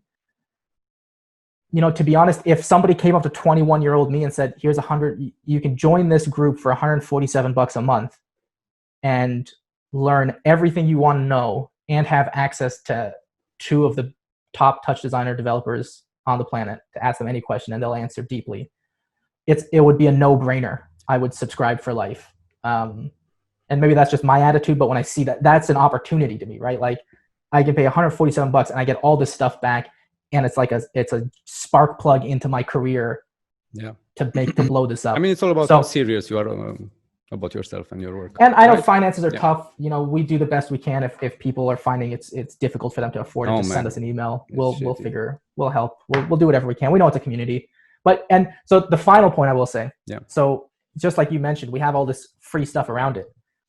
And I think that's something that I would like to talk about just for like a second, because I think in our industry, there's always this stigma and fear that you are either creating pure art or you're creating marketing junk. And the reality is that these two things are really close together. You know, you can make art that is sponsored. You can make sponsored stuff that's art. There's, you know, doing one doesn't invalidate the other. And I think our blog is a good example of that. And our YouTube is a good example of that. And our Twitch is a good example of that. You know, if I'm just be honest, like those are marketing tools for us, right? Like when people see a free blog post and they really like it and it shows them that these people are serious and they write quality content, then when they see that something costs $147, they're like, hey, I mean, if their free content is this good, then the stuff in there must be amazing. Yeah. And that is a positive for me. That is the idea that I have found a way to give back to the community, create good work, and still bring value to our company in some kind of marketing format. And I've done so all, like every aspect of that is positive. Yeah, it's a huge front gate, shining front gate, yeah, for everything that you do.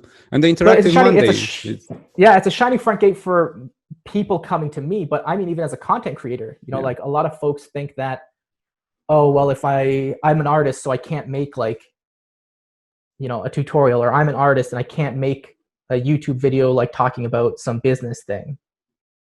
You know, as long as you find what is the good equation for you and where the two balances come together, you know, where does your marketing meet your art, meet your business, meet your health, you know, in the sweet spot of that Venn diagram, go there and make content. And that's what our blog is, right? Like our blog is free marketing and educational content given back to the community. And we found that sweet spot in the middle, and we're saying every week I have to hit that sweet spot. And this is at least a couple times. This is a recipe. Thank you. I think it's a recipe. And I don't think, you know, people don't have to be shy about it. Like marketing is not always bad. Sometimes maybe you go a little bit too far in one direction and you just try and self-correct. But there's a world in the middle that does exist where art is still true and pure and emotional, and marketing is effective and helps you prosper in the long run. There is a cultural difference here that I feel I think you can appreciate it as well.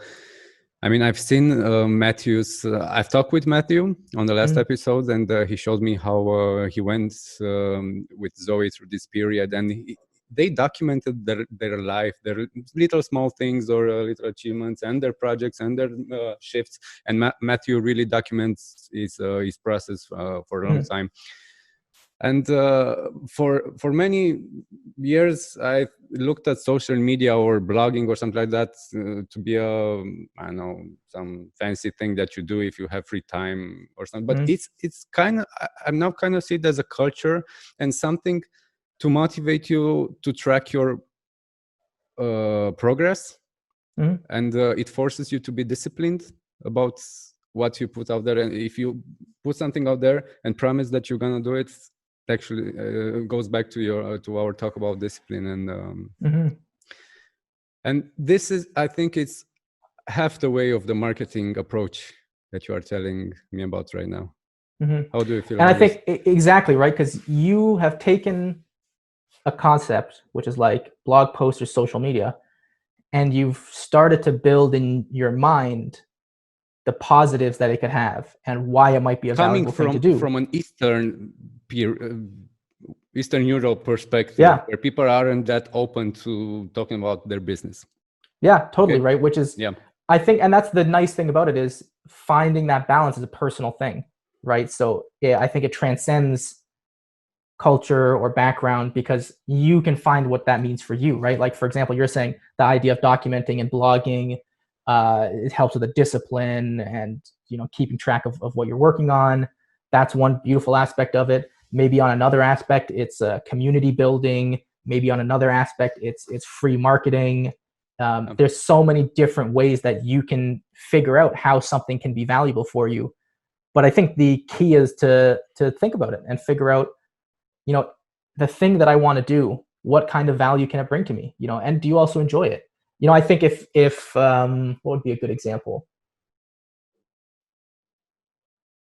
Maybe Instagram dailies are a good example. Huge. Because I think there's so many ways you could approach Instagram dailies. And I think most people approach them in a binary format, which is that the Instagram, I make art and then I post it on Instagram. And that's where the equation ends, right? Which is that the Instagram only existed to force you to make art.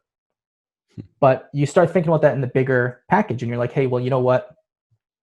Every week, that means I'm posting up 5 pieces of art.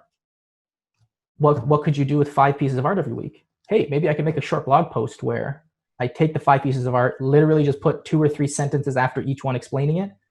Now I've got an active blog. I can start doing that for marketing. So all of a sudden you can take something that you're doing, it's already positive, you like it, but then you can really start to blend in elements of marketing or business or art or like any of the kind of different practices that you're trying to meld together. And you'll find that there's so much symbiosis between things, that there's more symbiosis than there is repelling forces, I find. I think we are the people that our mentality pushes stuff away, but naturally things gravitate back together. So like you could take your dailies, post them on Instagram, spend half an hour, you turn that into a blog post, spend half an hour, that becomes an email list. All of a sudden people are following your company and wondering what you're up to and interested in the work you're doing. And it all really just stemmed from that same practice of making art every day. But now you've found a way to kind of complete that package. And yes, I'm making art every day, and it's also good marketing materials, and it's creating a following around my work. I think it's a more honest approach to marketing than before. I think so. And I think there's still room for that to grow and become more honest. I think, that's something we have grown with as well over time. Especially like some of our really old marketing content used to be really straight to the, if you want to make $1,000, click here. Yeah, exactly. And it's because we were still just figuring out what these equations were for us. And I like to think we're doing better now and finding new ways to figure out how to show people the value and make you excited to like do some of the stuff that we're building and creating and how to buy into that. But I think it's a process, and the only way you can do any process is you have to start it eventually. Yeah, and start thinking about it. It feels more like a conversation than a commercial. And hey, let me be real. The first few times might suck. Like that's the reality of life. Is the first time you do anything, it's not going to be good. So oh, really? Just be okay with that and be happy. Have you seen my first episode? I thought your first episode was pretty good. Oh, man. But like I think, but even you feel that, right? Like probably even between then and now, you're like, oh, I'm so much more comfortable. Like I know what I'm doing now. This is like so easy. There's no world which you could have practiced before the first episode, so that the first episode was maybe the quality of like this one or the last one or anything like. It's just the nature of it is the first thing you're going to do. Probably not going to be the best. That's okay. You just keep growing and building alongside of it. Yeah, being better every day is the perfect for me. The reaching for perfect. Yeah. Because the perfect doesn't exist, but being better each day is something that being better each day is a real thing that you can accomplish. So cool. So you're not gonna tell us anything about the super secret project? I can't. I swear I can't. Not it's even so a word. sick though. It's so good. I think. Well, let me check the date. What's the date? In 2 weeks, I think everybody will know. In All 2 right. weeks. Let me just, I'll tease it. I'll give you the unofficial teasers. Sharpen your knives. Get your skills ready. Because something very cool is going to happen and you want to be on top form. If you haven't been in Touch Designer in the last like couple weeks, I would say start getting in there, brush the rust off your skills. But Elburz, we were on Touch Designer. Hey, if you were, if you were working your ass off, good. But like, if you took the last couple months off, like that's also good and healthy. But I would say start getting your skills and your speed and your agility and your creativity back on the fingertips, because you might need them very soon. All right. Cool. The derivative wiki page. Yeah, derivative wiki. How do we approach that page? Oh boy. Okay, well, firstly, this will be it's such a deep topic that I actually have a workshop that's where's the ultimate resource guide. There's literally most of the workshop is a 40-minute lecture on how to use the wiki. So I can't like summarize all of it, but what I can tell you that's really important is that there's so much knowledge in this wiki. And I think what the old guard and the mid guard really realized this and took advantage of this. And you'll find that most of like our generation and generation before, they know where all these hidden wiki pages are, and they know like, oh, well, if I need to get to the help for that, I can go to like Python, and then I click on like reference, and then I have the list. Like, we know how to do these things because we had to learn. We like, otherwise it was sink or swim for us. Yeah. But I think for a lot of new users, you know, they have that better infrastructure for like learning Touch Designer, but maybe they've never been exposed to the wiki, or when they do get exposed to it, they're like, it's a little bit confusing or hard to use. I don't know how to do it. Everything seems to be like a little bit scattered. And they just like, they say, you know what, it's probably not worth it. I would say it's probably the best place to learn Touch Designer outside of the HQ Pro, I will say, or like any of the other good tutorials out there, because everything is in here. Like all of the developers who have been working on Touch Designer for over a decade, everything they've written about how to use the software is inside this wiki, and it's been updated over time.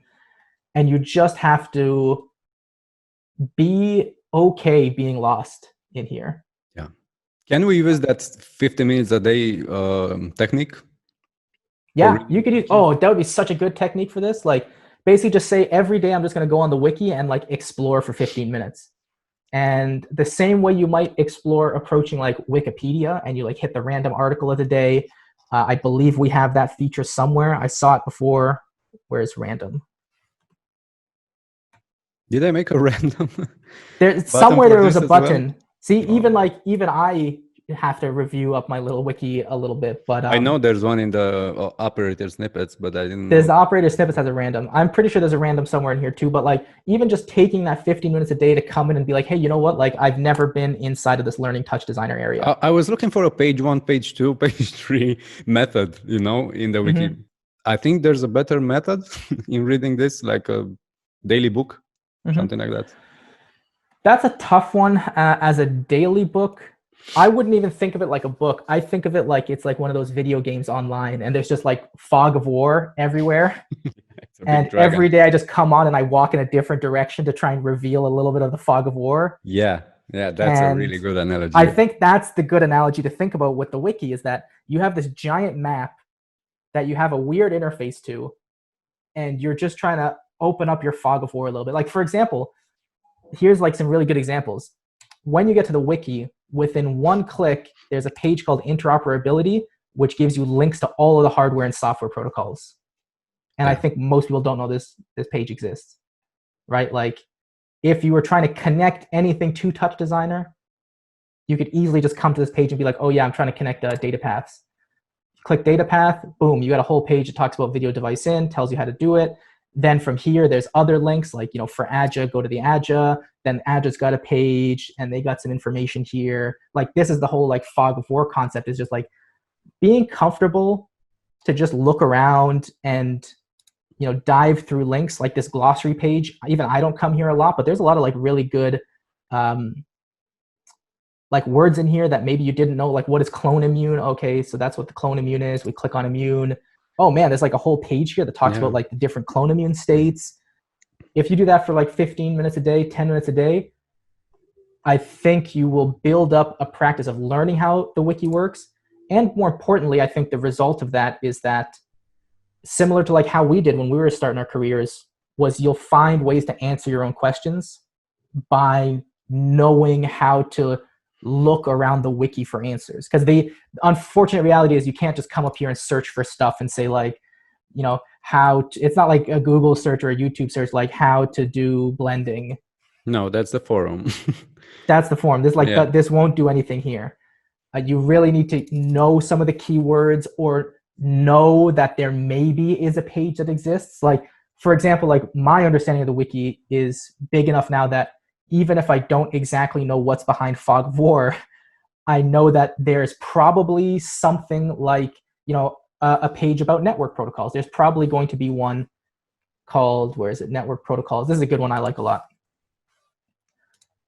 Because there's so many of them, I'm going to assume that somebody wrote a page about all of them. And it's like, oh yeah, they did. And there's like a quick little like TCP IP versus UDP versus UDT versus streaming versus messaging, like all these things all in one page, just a quick little heads up with then further links to follow to more precise information. And I think it's a habit that the new guard probably won't have for a while. I think it's what made the old guard even able to exist was their ability to like really do this. And then I think our mid-guard era also had a lot of this. Like we also had to go like on really deep wiki diving sessions to get answers. But I think it's one of the things, like if you're going to learn Touch Designer, this is a resource you have to learn how to master. Even if you do all my courses, well, if you do all the courses, you'll see that the one course that teaches you how to do the wiki. But even if we didn't, you still are one day going to have to come to this wiki and get information out of it, whether it's something as simple as knowing how to just quickly get to a specific operator's Python classes, knowing the difference between members and methods, so you know what all this stuff means, knowing that like you come to dat class and you see certain stuff here, and then you know that like there's certain links that you can follow. Like for example, oh, I know that run is a link. Why is run a link? Because it tells me about the run class. And like being able to follow links will open up the world of Touch Designer for you, what you can do, how to get around trouble you have. It really just opens the whole thing up. This was the second half of the wiki that felt so gratifying when I finally understood it. The Python. It's funny, right? Like, because we all do this Python thing, but most of us don't spend the time or even are exposed to the idea of like, why is this bullet point list structured this way? There's a very specific reason why this is the first bullet point and these are the next indented and this is the next one. Like there's a reason that is, and that's the object-oriented implementation of Python and Touch Designer. Yeah, but inheritance. Exactly, right, the inheritance. But like most people maybe aren't exposed to that and maybe they haven't heard of that or why that is. And this just kind of looks like a weird, like crazy list of like bullet points of like, why would I click on any of these? So it's a good one. I'd say like if everyone goes in there, spends 10 minutes a day in the wiki just looking around, you will learn stuff. 100%. You will 100% learn stuff. And not only will you learn stuff now, but you'll also start planting the seeds so that like in 6 months when you're on a project and you don't know what's going on and why the AJA isn't working, you know that you can go on the wiki. There's an AJA page, there's a video device in top page. You know the areas in Fog of War that you can start like looking around for answers. And does this process of learning go well with meditation? I think so. I think I'm a big fan of meditation. Headspace, Waking Up with Sam Harris, both these apps are great. I know there's a lot of good apps out there now. It's a big part of my process. And I would say like, starting with your question first, like, yes, because I think mindfulness really helps. It helps you not always be in that anxious state of why don't I have the answer yet? And it makes you comfortable in the reality of the state, which is I don't have the answer yet.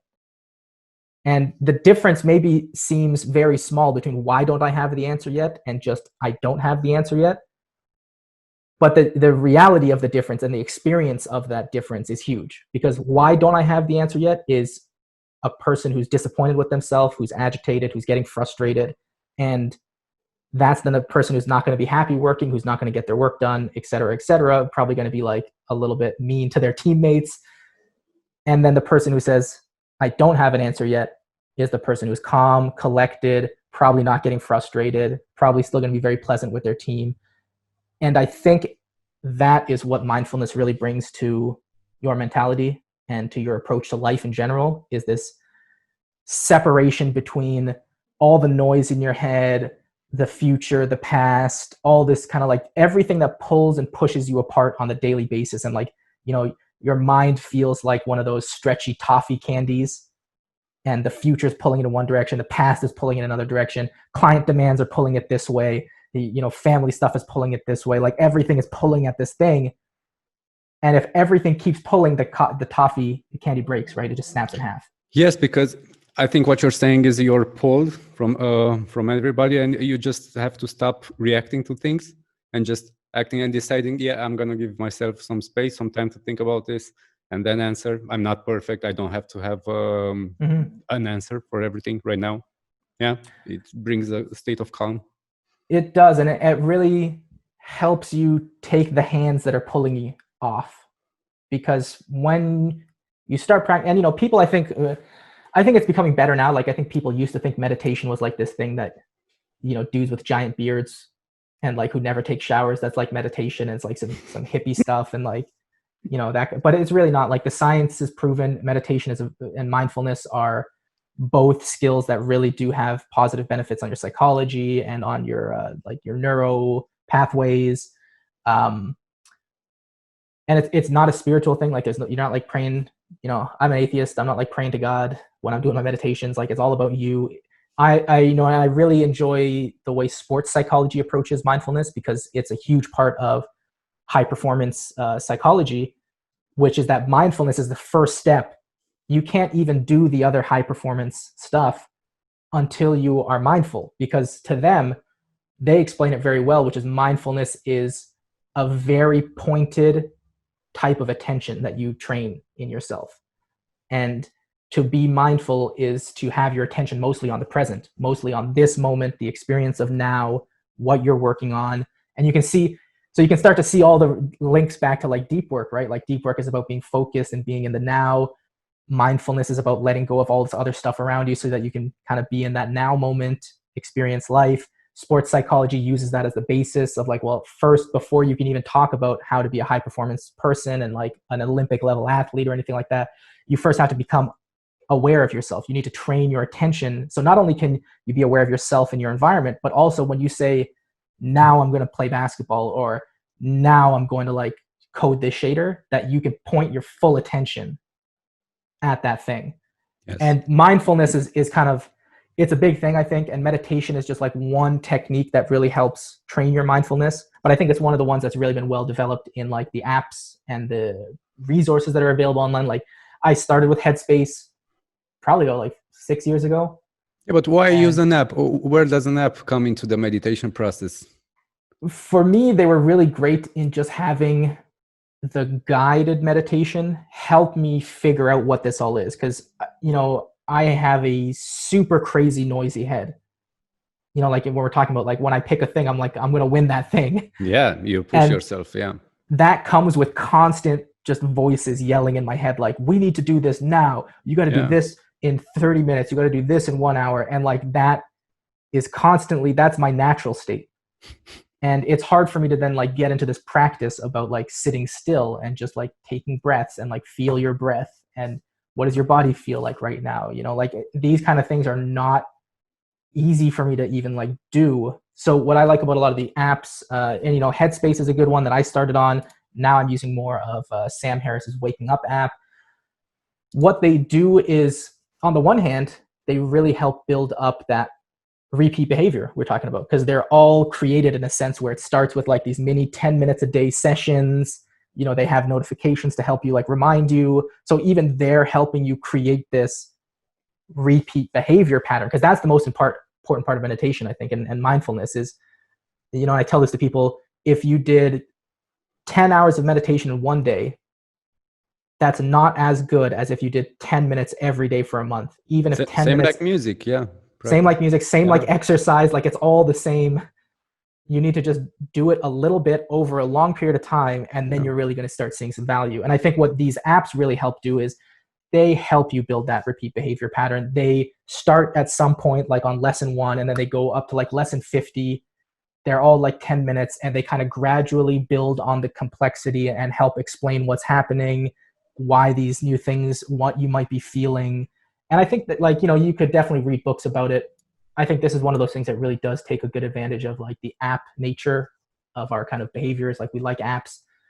These apps do a good job, I think, of introducing you to that mindfulness and meditation, and also giving you that infrastructure to create that repeat behavior. You know, and this is, so I started with Headspace, and I think Headspace does a really good job of creating a habit of meditation and exposing you to lots of different types of techniques in it.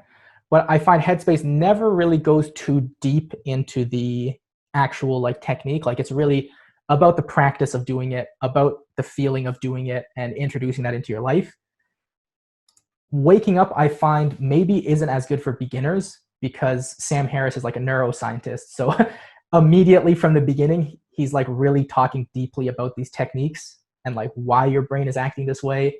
And I think if I just started with waking up, I would have had a little bit more of a difficult time, whereas Headspace really is like the best introduction to this kind of stuff.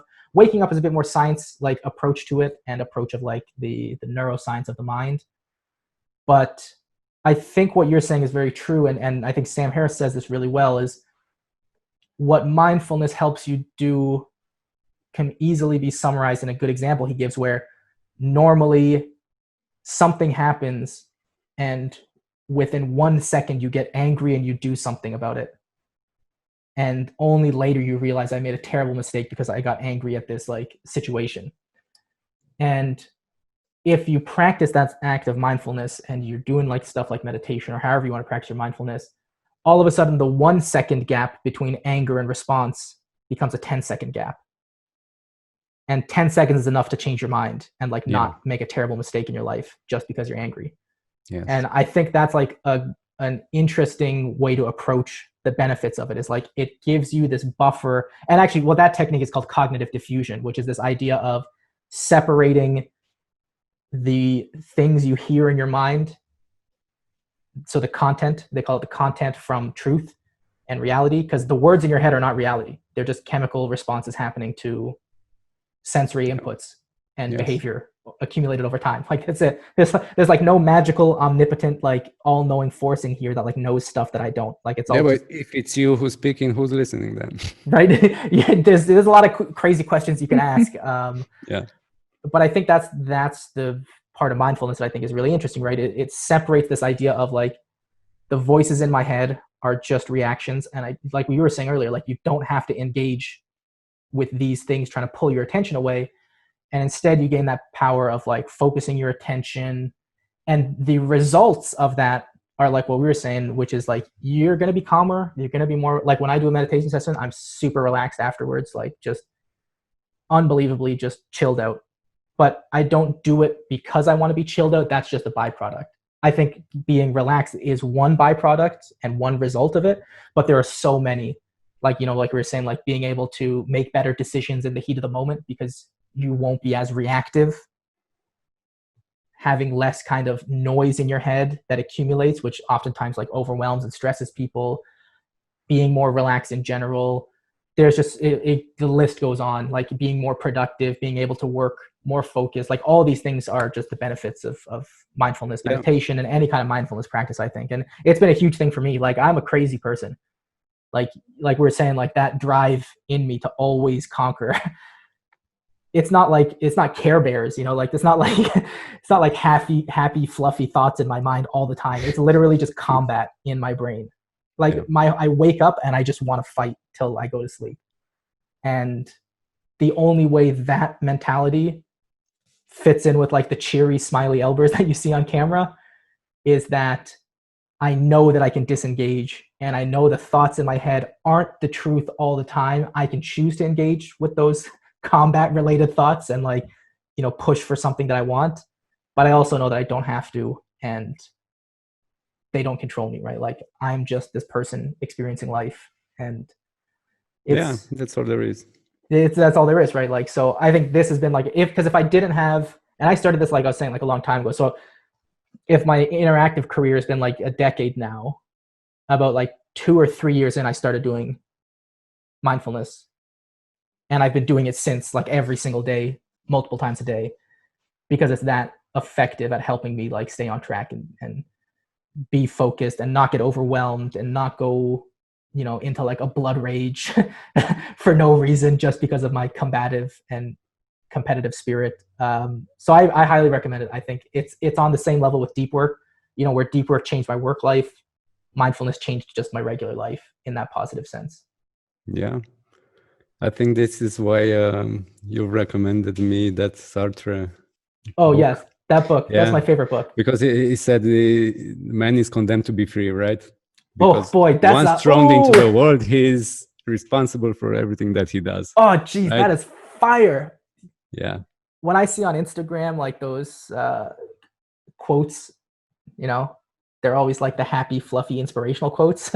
I want to see that quote on an Instagram, like sunset, like you are condemned to freedom. And that's yeah. And you should find your way. You should fight your way. I mean, I've seen, from what I understand from you, it's like you love the fight. You learned a way to keep it balanced, but you would not reach a state of mindfulness and peace. And that's not the way. Mm-hmm. You love the fight. Oh, I love it. Yeah. I love it. Yeah, it's what I wake up in the morning is like, who do I fight today, or what do I fight today? And I go to sleep at night thinking like a day of worthy combat like was had today. And it's not the case every day. Some days I'm answering emails all day and it's really not like a good competitive. That's the training part. Yeah, that's the Rocky running up the stairs. But this book was like really important to me. Existentialism and Humanism by Jean-Paul Sartre. I think it is, when you're talking about all of this stuff, is in one picture frame for me. Like we're talking about like deep work and mindfulness and touch designer and like all this stuff kind of like is in the single picture that exists. And you could argue at the center of that picture is that question that we all ask ourselves, which is like, why? Why do this? Why does it matter to me? What's the meaning of it? Why bother, right? Like why get up and care? Why do I work so hard and create so much content? And why do we do any of these things? And I think you can go through a lot of your life not having to answer that question. The reality is you don't always need the answer because you're going to have other factors that are just going to push you to do it. But there is going to come a time in everybody's life where you're going to have to answer that question. Yeah, when you take the pause. Yeah, because surviving is a big motivational survival thing. Yeah, exactly. If you got to survive, you're not going to like worry about like why. You're just like, I need food. Why? Like I got to make it happen. I know why. But actually, this brings me to an interesting quote, which says the essence is choice. The need of money is the excuse people give themselves when they shut down the idea of exploring unconventional life's choices. That's and I think all of the work that you've described me today was pretty much unconventional and trying new approaches to do things. Not only to just get ahead, but to try the limits. Yeah. I think there's an interesting parallel to that and my background in particular, and I think the background of a lot of people in our industry, which is that a lot of us were artists first. And I think anyone who takes the time to go into an art field, before they do that, they already came to the conclusion that I'm going down this road and I might not make any money down here, but I have to go down this road. And I think that when I transform my career from that music and art career into like this technology career, and then thinking about myself as the piece of art as opposed to like whatever I was making, then the call to money was not always the greatest factor, or even one that I would think about a lot of the time.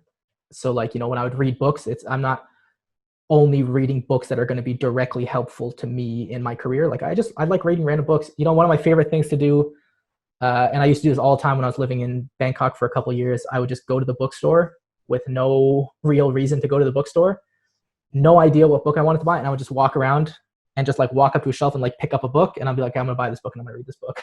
Yeah, that's treating yourself. I really like this. I mean, do you know what I really like the most? I like knowing stuff. I like knowing. I love knowing stuff. Exploring. And so one day I Googled. I was afraid because my father would tell me that you're not focused. You're not choosing a path.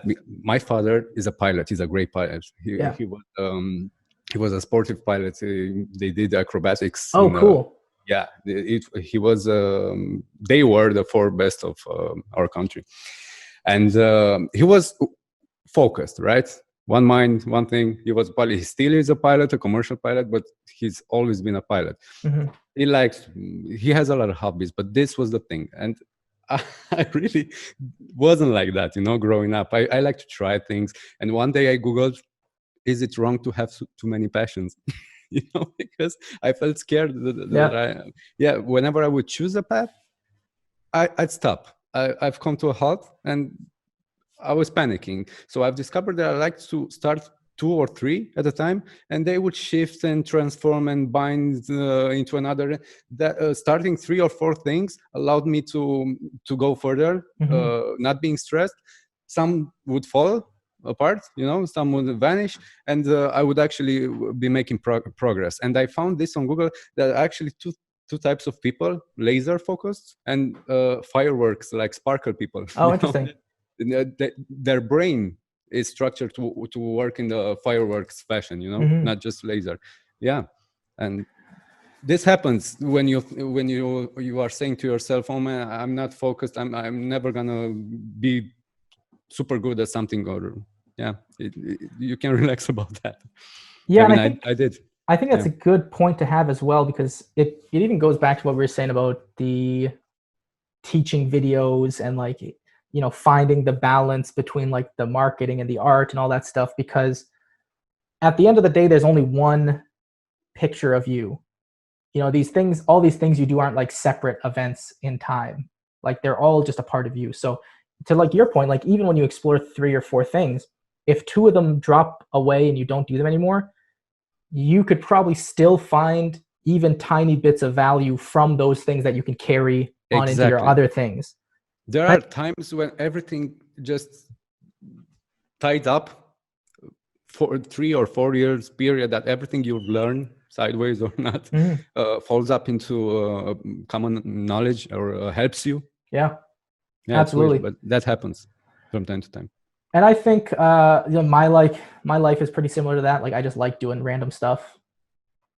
I just find things that I think like, what, I think there's value here. I'm gonna go down this road and see and you just drive down it for a while and you just see, and eventually either the reality of life pulls you back because you have to do something else with that time, or you get far enough to see value and you just keep going down the road, or you just enjoy the route and you just keep going for fun, right? Like I think there's no real reason not to, as long as you have a good balance in your life and like you are still getting your work done. Then you can explore these activities like on the side and as kind of like little mini motivators or mini learning sessions, 15 minutes a day, like whatever it is. I think it's totally fine.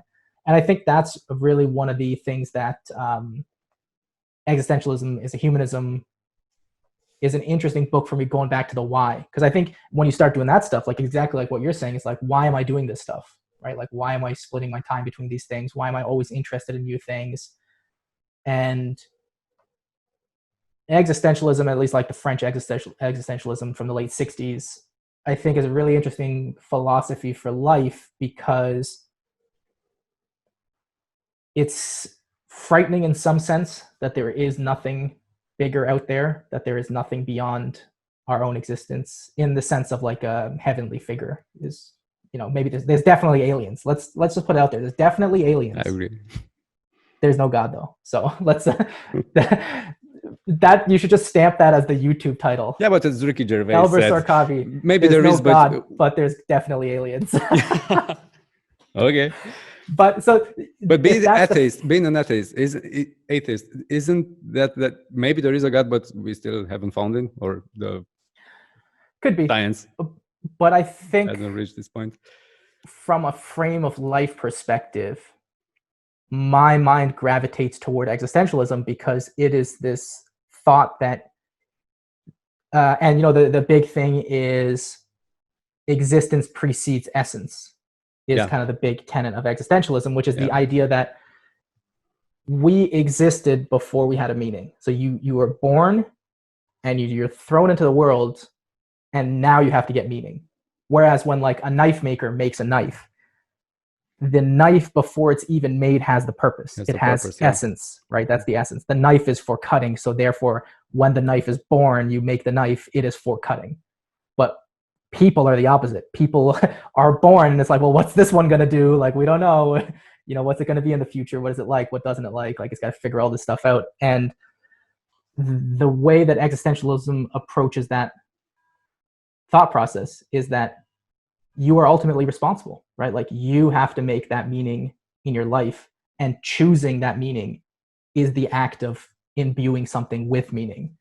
And it's that idea that, I like a lot of the collectivism elements of existentialism, which is like this idea that, when they talk about acting in bad faith or in good faith, like there was, I think, a good quote in the book is that, when you breathe or do something, you should imagine that if everyone else in the world did this, would you be okay with it? Yeah. And that's the kind of responsible individual level you hold yourself to, which is this idea of like, okay, well, if I'm going to be doing this action, if it's in good faith, that means that like I would be okay with everyone else on planet Earth doing this. And essentially you're acting as the representative of the human race. That's almost at all times. Of thinking. Yeah. And this was something that really resonated with me, especially like when we're talking about like that attitude of always like pushing, always driving, always trying to like progress and grow and take stuff and like conquer and like build stuff and do stuff. All of a sudden I found this philosophy of life that was like, hey, you know what? Like, that's actually good because, and I guess when I phrase it like that, it's kind of got the confirmation bias where I had the way of life and I just found the philosophy that worked with it. That's not true. Like I read lots of philosophy books. Like I know all the different like, branches, but I found this one really resonated with me. Also being someone who doesn't believe in like a higher life, maybe aliens, but I don't call them higher. I call them like sideways life. But the idea that there's nothing out there, we're here alone, and being free can be crippling in a sense that you can do anything and nothing matters. So like what you are given all options and you're given all the options. Like what are you going to do? Yeah, and none of them are any different than the other. They're all basically the same option at the end, right? You know what comforts my mind when I think about the meaning of life? I think the meaning of life. I think that the meaning of life is like an evolution. I mean, the evolution is the meaning of life, and I just try to not be a weak link in this evolution. Yeah, do my best to be a strong fucking one. Yeah. I don't want to break the chain. You don't want to break the chain. I just want to help evolution, right? That's pretty good. Yeah. And I think that plays back into the idea that when you have this freedom and nothing matters, that can be like a hard thing to deal with, right? Like if nothing matters, then why do anything?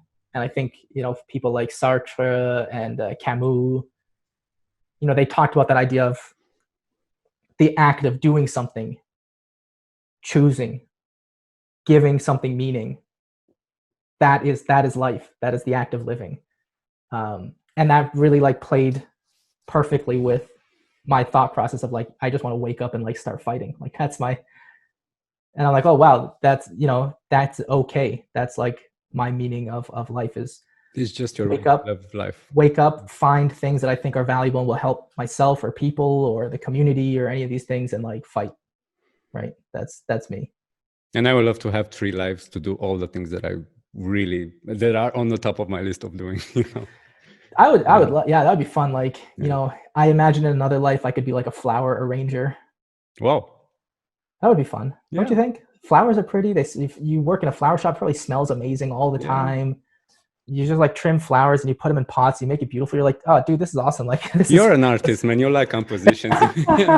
That's maybe that was my art giveaway. That gave me away that doxed me as an artist was that I had considered flower arranging and as maybe like a fun activity. You would love to have simple things in your life, not nodes. I do. Yeah, I could see in my future going like off the grid. I think in my future, like off the grid. Yeah, you're gonna disappear. Yeah, you're a man of extremes. Disappear. I think it's like a high probability that like I go hard, conquer, and then like this guy's gone for a little bit. Like, maybe answers emails once in a while, but he's not.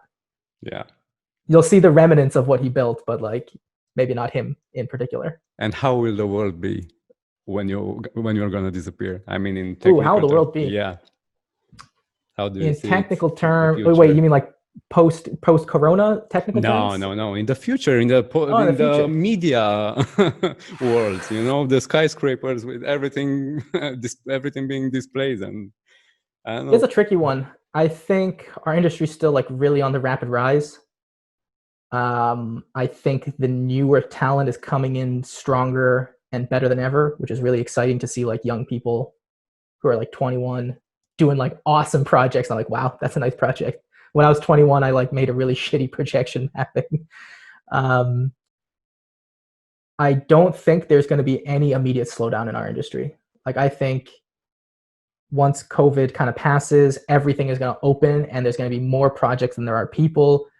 I think that's going to keep going for the next like 5-10 years at least. There's going to be projection mapping everywhere. There's going to be screens inside of stores. E-learning is going to become even more popular because of COVID. So I think it's probably the time when I disappear will probably be after we got all the stuff in the HQ Pro. And an interesting way to think about it is, one of the reasons we started the online school was because I felt like I had all this knowledge. And there's a part of me that's afraid that if I do like disappear for positive or negative reasons, that it is a big loss to, I guess it's very, maybe it's like narcissistic. No, it's like being generous. It's a big loss to the, it's a big loss to the community, right? No, it's a fine line. You're not like Dali in this regard. Yeah. But there is this idea in my head that it's like, man, I know so much stuff that I don't see written anywhere, that I don't see like recorded anywhere. And if I was to all of a sudden just change hobbies or change career or do anything, like if for any reason, maybe I get in a car accident, who knows? Like you can't tell what the future is. What would happen to all that knowledge? Like it just goes, right? It's gone. And that was a big reason why we started doing so much tutorials. And it's kind of some aspect of why I always write the blog, and I'm always happy to write more stuff. But it's this idea of how much of my brain can I get down in a recorded format. And, maybe the future day will coincide where I find a day where it's like, hey, you know what? Like these were the best parts of my brain. Now they're here, and now the new era, the new guard can take over from here. And like, you guys don't need me. So I'm going to go do something else. I'm going to go flower arrange or something. Who knows? Like I'll go write or do something else. Maybe go back to project work at that point, because I'll get a little bit of rest from projects for a couple of years and go back to it. So yeah, I think that's probably, I don't know what the media is crazy. The media is always insane. Maybe they're going to create global governments are out of control. Yeah. I think our industry is on the incline. The general world is a little bit on the decline into like insanity. But, as long as you can balance the two a little bit, then yeah, I think the future is good. Future is good for everybody. It's always on the positive. Lots of work out there. Not enough people to do it. If you're well-rounded, good attitude, there's always going to be a job for somebody out there. I think so. There's a place for everyone. And you asked me two different questions. So first one was how you're like in the media creation side of the business versus doing projects. I didn't really understand this question. I mean, we work as a media creative studio with a touch of, pun intended, interactive system designs, right? And we try to give a personal artistic approach to every project, but this is the giant but always appears sometimes. We are often constrained by execution time, by client approach, the budgets, and also the worst of all, I think the compromises we have to make and the budget cuts that make a project from a wonderful thing into a less interesting result, right? Something like that. I think it's interesting, and to maybe ask the question a bit better to you, I think a lot of people in our industry, and like we were talking about, like, our era was still a specialist era. To exist as a touch designer developer from 2010, or from basically before 2016 and before, you had to be really good at touch designer. And you were basically getting hired for the touch designer work, I think. Now I think there's that really interesting, there's the new era, the younger kids, but also this idea that there might be other ways of having a career in like touch designer that maybe aren't related one-to-one to I must do project, get paid for project, and everything else is a hobby. And that's kind of what I was asking you, was not so much on that side of things like financially, but just this idea that probably for most of your career so far, it's really been like focused on project, back to back to back to back. Yeah. And now you kind of have this moment where like a lot of your work is doing these interviews. And how does that feel? Because it's still like, I consider it work. That's work. It's work in some aspect, maybe whether or not it's related to the company or the bottom line of the company or anything like that, what it's up to debate. But the idea that now you are doing work and that work is this and not a project. Like, how does that feel for you? Is that an interesting change? Yeah, it feels like a personal project that gives so much more than I would have expected before. Mm-hmm. I've actually started doing this just to give back, but I was drowned in so much new information and new approaches and the openness that people gave. I mean, it really built some trust. Yeah. Mm-hmm.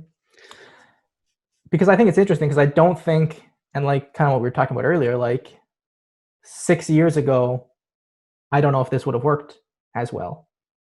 Yeah, maybe not for me, but there were people doing it, but a few though. A few, come on, there weren't that many. Like, no, I had a couple videos, Matthew had a couple things, Stanislav had a couple things. In touch design, no, it was the desert. The desert, right? Yeah. And now you could do this. Now let's say if we're talking like in the multiverse, right, in the parallel dimensions, there could be a version of you that says, you know what, I love this so much, I'm going to go full Joe Rogan on this. Like, I'm going to turn this into a daily podcast, monetize the YouTube stream. And maybe this, like, you know, industry broadcaster focused on touch designer, you know, you combine this with like blogs or some other kind of like content. And all of a sudden, like, there's this possibility of a career that is not directly related to projects. I would really like to see more sides of this. I think it's interesting. That's why I asked how you enjoy this kind of change. Yeah, I really do. You know, really do. Even before, like you said, you know, like this is a personal project, but I would say 3 years ago, for most people, a personal project was doing touch designer work. Like a personal project wouldn't have been, you know, this kind of like podcast interview format or tutorials. That wouldn't have been a personal project like 4 or 5 years ago. No. 4 or 5 years ago, people doing personal project was like, I'm working in touch designer. Here's the render. I really liked your idea about doing projects and traveling the world and eating new things and trying new things. Food. Yeah, because trying new things is my religion as well. Yeah, you know, I love it. I'm doing this. I actually have a plan for this. Actually, I'm going to do some more episodes in this format. Then I'm going to approach a different format for the second part. Very cool. And yeah, that's the end of it. I mean, I foresee an ending to this. Yeah, I really like what it gives me back. Yeah, and talking with you and everybody has been really warm and educational and healthy. Healthy is an important word right now. And yeah, I'm going to do it. and discipline, it disciplined me a bit in this interesting. chaotic. How so? In this chaos, I had something to look forward in this period, because it's a shitty period for us. We don't have something to work at, and it kept me sane and hopeful, and I love it. Really, I really love what I'm getting back and what I'm giving out, and the people's response. Yeah, amazing. And I think that's the really cool part about this, is that I think this is a really awesome thing that you're doing with this, because it also then becomes inspiration.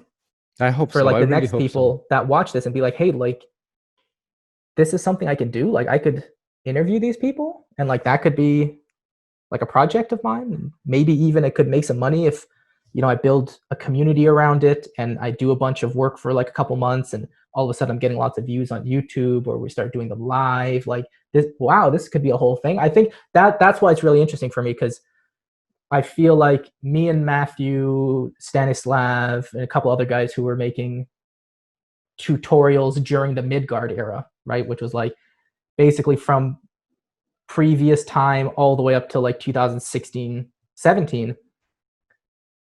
At no point in time did it ever feel like this is a career of its own, or this is a job path of it. It was always a side thing, or a fun thing, or like you were saying, like when you started, like to give back, I'm going to do this.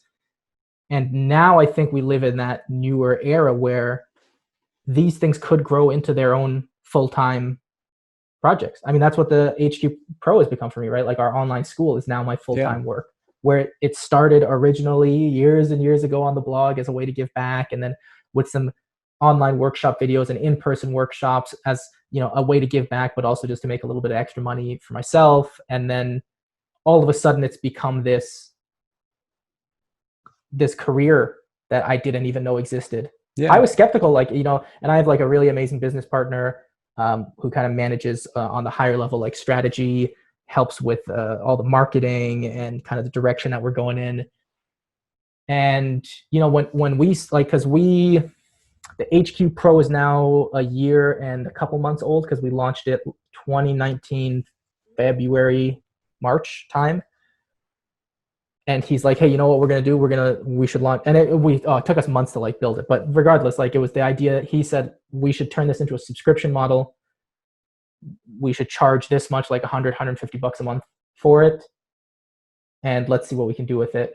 I think we're going to get X amount of people that'll make it a full-time job. And I'm like, I mean, I hope so, but I was skeptical, right? Because I don't know, like it's hard for me as someone in the industry to see something like this and be like, oh yeah, that could be a career. Because for me, it was always like, well, you got to go out there in the trenches. That's where the money is at the bottom of the pit in the trenches. You got to go in there, you got to pull it out, and then if you get out alive, like congratulations, that was the career. And it's just been really interesting for me to see this development, like between how successful we've been with the HQ Pro, how other folks have been really successful with their online content, how YouTube channels are starting to pick up, how live streams are starting to pick up, how you've been doing this and finding so much value out of it for yourself.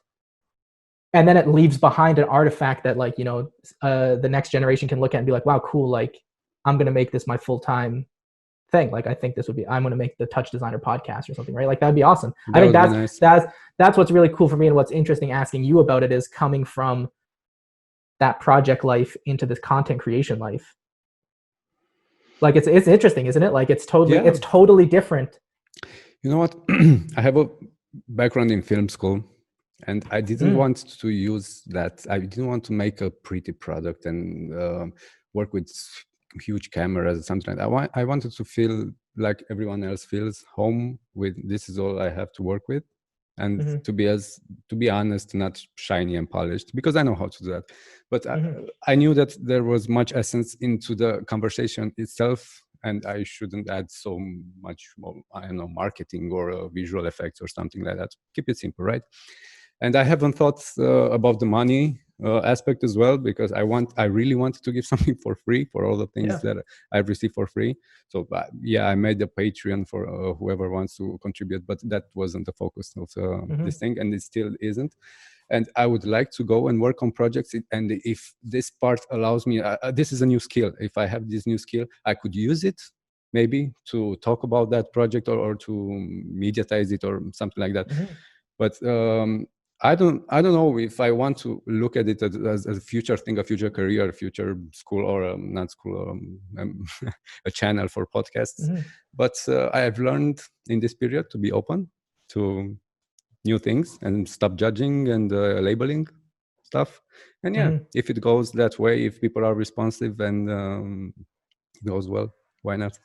Yeah, let's and I think that's the cool thing is that I think you yourself get a lot of value out of it, which is a cool thing that I think people often think that, like, when I'm blogging or when you're making these YouTube videos or when, you know, Matthew's doing some examples, that it is not fulfilling for us in some way.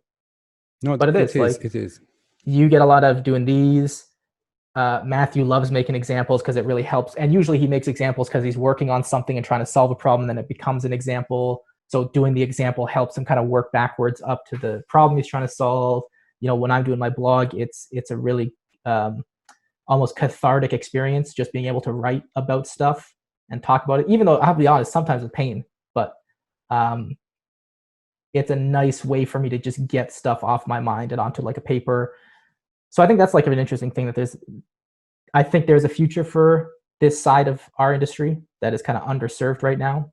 and I think there's a good amount of value for the people doing it. Like just in terms of development, like it like doing this, you know, you get certain kind of things from doing projects, like certain kinds of satisfaction, and you get like different ones from doing this kind of work. But there are some that are the same in there, like that, just that active creation and exploration, I think you kind of can get from this without having to do projects also. Yeah.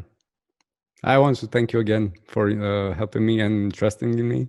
No problem. Yeah. My pleasure, my friend. You've always been an inspiration.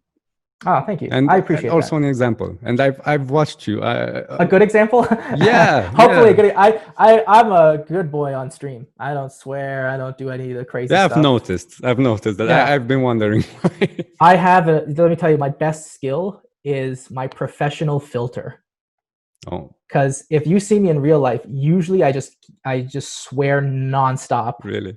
And I'm a bit like on the edge. I've actually dropped one into this conversation. Yeah. That's fine. But I am so good at like putting the filter in front of the mouth and then like nothing bad comes out.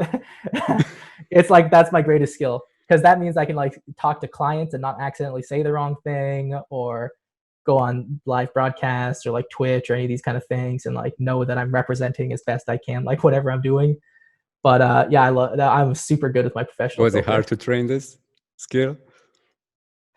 No, because I immediately realized its value a long time ago. So that's like when I was just starting this career, I immediately realized that when someone said something stupid in front of a client, that was it. They were like, that was it.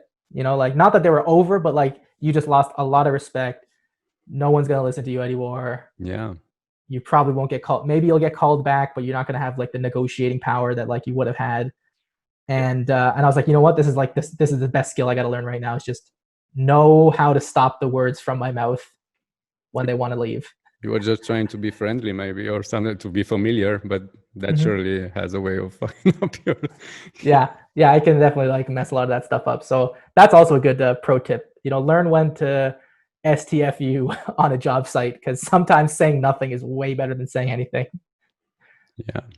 Yeah. So you've actually been pretty categorical about this, but is there something different that you would have done to start over today? It's a tricky one, because at a certain point, like, no, because the challenges of my time are what created the outcome of that time. And if I was to go back and be like, hey, guess what, Elburz, like, you don't have to deal with any of that adversity. Like, the same Elburz isn't going to come out the other side, right? It's just going to be like, I don't know. He's going to be different. I don't know what it's going to be. Maybe he's going to be better. Maybe he's going to be worse. That sounds like a gamble. So I'm the probably boxer, just like the flower guy. I don't know. Yeah, I keep everything the same, so I end up in the same place, which is like pretty good. And you know, like I think I was telling you on the email, like my approach is really just fight hard, act in good faith, and that's all you can do. And if sometimes I make mistakes, that's the reality of it. And if sometimes I hit a home run, that's also the reality of it. And the actual reality is it's usually somewhere in between home run and terrible mistake is where most of the decisions lie. But you just do your best and you self-correct and learn as best you can as you go along. And that's living. That's living a good life, you know, as far as I'm concerned. Having the perfect life is not the good life. Having a good life of challenges and adversity that you can learn and grow from is like the good life. But I always say so I know that's like a cheap answer, because I can just be like, no, I wouldn't change anything. Every life is great. But if I was talking to myself in the past, or insert somebody else in there, I would try to be more serious about marketing than I was in my career so far. It's only really been in the last 2 to 3 years that I've realized, you know what, like marketing is really important, because we have this narrative in our kind of mind that says, if I do good work and post it on Instagram, somebody will eventually find me and give me work. Guess what? Like, nope, that's not really, nobody cares. No one's going to stumble across your Instagram randomly. If they do, you're lucky. But recommendations, I think Simon told me that most of his clients and his new job at Artec House came from Instagram exposure. But I will say in Simon's case, it's not from the act of posting on Instagram. It's the regularity, the quality that he posted on Instagram that got him a lot of recognition within our industry. Because then, like, we were sharing a lot of his work, Derivative shared a lot of his work. Yeah. And then once that started getting around, then I think people saw the Instagram and were like, okay, that's amazing. And Simon can by all means go on record and correct me if that's not the case. But I think the narrative that if you are quiet and do work and sometimes post it online, you'll get found is gambling. Yeah, and I don't gambling. like gambling. That's gambling. Yeah. Whereas if you go down the road of methodology, that's what marketing is. Marketing is the methodology of getting your work in front of the faces of people and talking about your work and your services. And I think, like we were talking about before, a lot of people have this negative connotation to marketing, like it's some evil thing that destroys art. Really doesn't have to be. There's so many different ways of marketing, thought leadership, that lots of people can take part in that then amplify their work. You know, all of a sudden, if they're making work on Instagram and, like, you know, even like the example we gave earlier, and then at the end of every week, you just take those 5 Instagram posts and turn them into a blog post. And then once a month, you take the 4 blog posts and turn them into a newsletter. And then, you know, you send these to all your friends and you get them to send it to their friends. Like, there's nothing evil about that. There's nothing like wrong. There's not like some slimy marketing. No, it's honest and it's your work. You are proposing yourself and you are not lying. Like in music, you cannot lie when you play your instrument. You can't lie when you play. That's the truth. And I think that's something I would have taken more seriously, because I think if you go up on the Internet Archive, probably what you'll see is, like, when I started Envoid, we had a shitty website, and then I took down the website because I was still in that, like, totally non-marketing manner. And sorry, this is the Romanian emergency alerts. Oh, that's an emergency. It's an emergency. SMS. Oh, yeah. Scares the shit out of me, Sorry. Those, when they go off at like 2 a.m, are terrifying. Oh my God. They gotta stop doing that at 2 a.m. But I digress. So the idea being that, like, you know, then I took the site offline, and literally if you went to envoid.com, it was just our logo on a black background for like 3 years. And I was lucky because I gambled and I won. But that's not what I recommend, because I could have done so much better if I had taken that marketing seriously, thought about how to present our work, our company, our ideas to people, and not only just like presenting it and like putting it online and just saying, okay, I'm done, but then taking what I've put online and trying to get it in front of people's faces, trying to get them to interact with it, trying to find ways to have conversations about it. Because that's really what marketing is like this act of, like what you're saying, taking your work and showing people so that then you can talk to them about more work. That's marketing. Yeah. In a nutshell, marketing is taking the stuff you're doing, showing other people so that then you can get more stuff to do. Yeah. And if you approach it like that and be honest about it, I think it really is a critical part of having a career. Because if you don't make any money, I'm sorry, you can't like work. That's it. Then you have to go get another job. Guess what? You're going to be tired from those work days and you're not going to really like do. Yeah, you're going to hate your wasted time, I guess. You're going to hate your wasted time, right? Yeah. So like you have to find ways to make money in this business so you can stay in this business and be full-time in this business to then keep building your little empire, so that then eventually you get to that point where you're like, you know what, I'm making good enough money that I can now the projects are exactly my ideas, you know, because at the beginning they're not going to be your ideas. At the beginning they're going to be somebody else's ideas, and then maybe by like the middle it starts to become more your ideas. But that's what I would say is I think I used a lot of time doing stuff that didn't have any payoff when I could have been doing marketing work just on our own brand and business that would have then resulted in lots more work and lots more like development and more projects and more fun stuff. So I think that's probably what my advice would sell. But then I wouldn't go change myself. Like if I could go back to 2014 and like Elburz start doing marketing. No, I kind of like where I got to just naturally. And now I have this like ingrained appreciation for marketing. So I think you're expanding this concept into a workshop on the HQ. Oh boy, website, don't worry. right? We've got so many workshops planned, and just trying to figure out which ones to do first is always a difficult thing because, you know, the funny part is those business ones, so the contract fundamentals and the pitching and pricing a project one, they didn't do nearly as well as the introduction to GLSL or the introduction to Python. No, because those are urgent how-tos, not perspective. They are, but that's an interesting thing. Like that's something that I have to grapple with these days, is how do I take some of these topics that I think are so important to people's way life, more important, the pitching, and how do I make them care about this? Because it, you know, I always go online and always like yell about GLSL.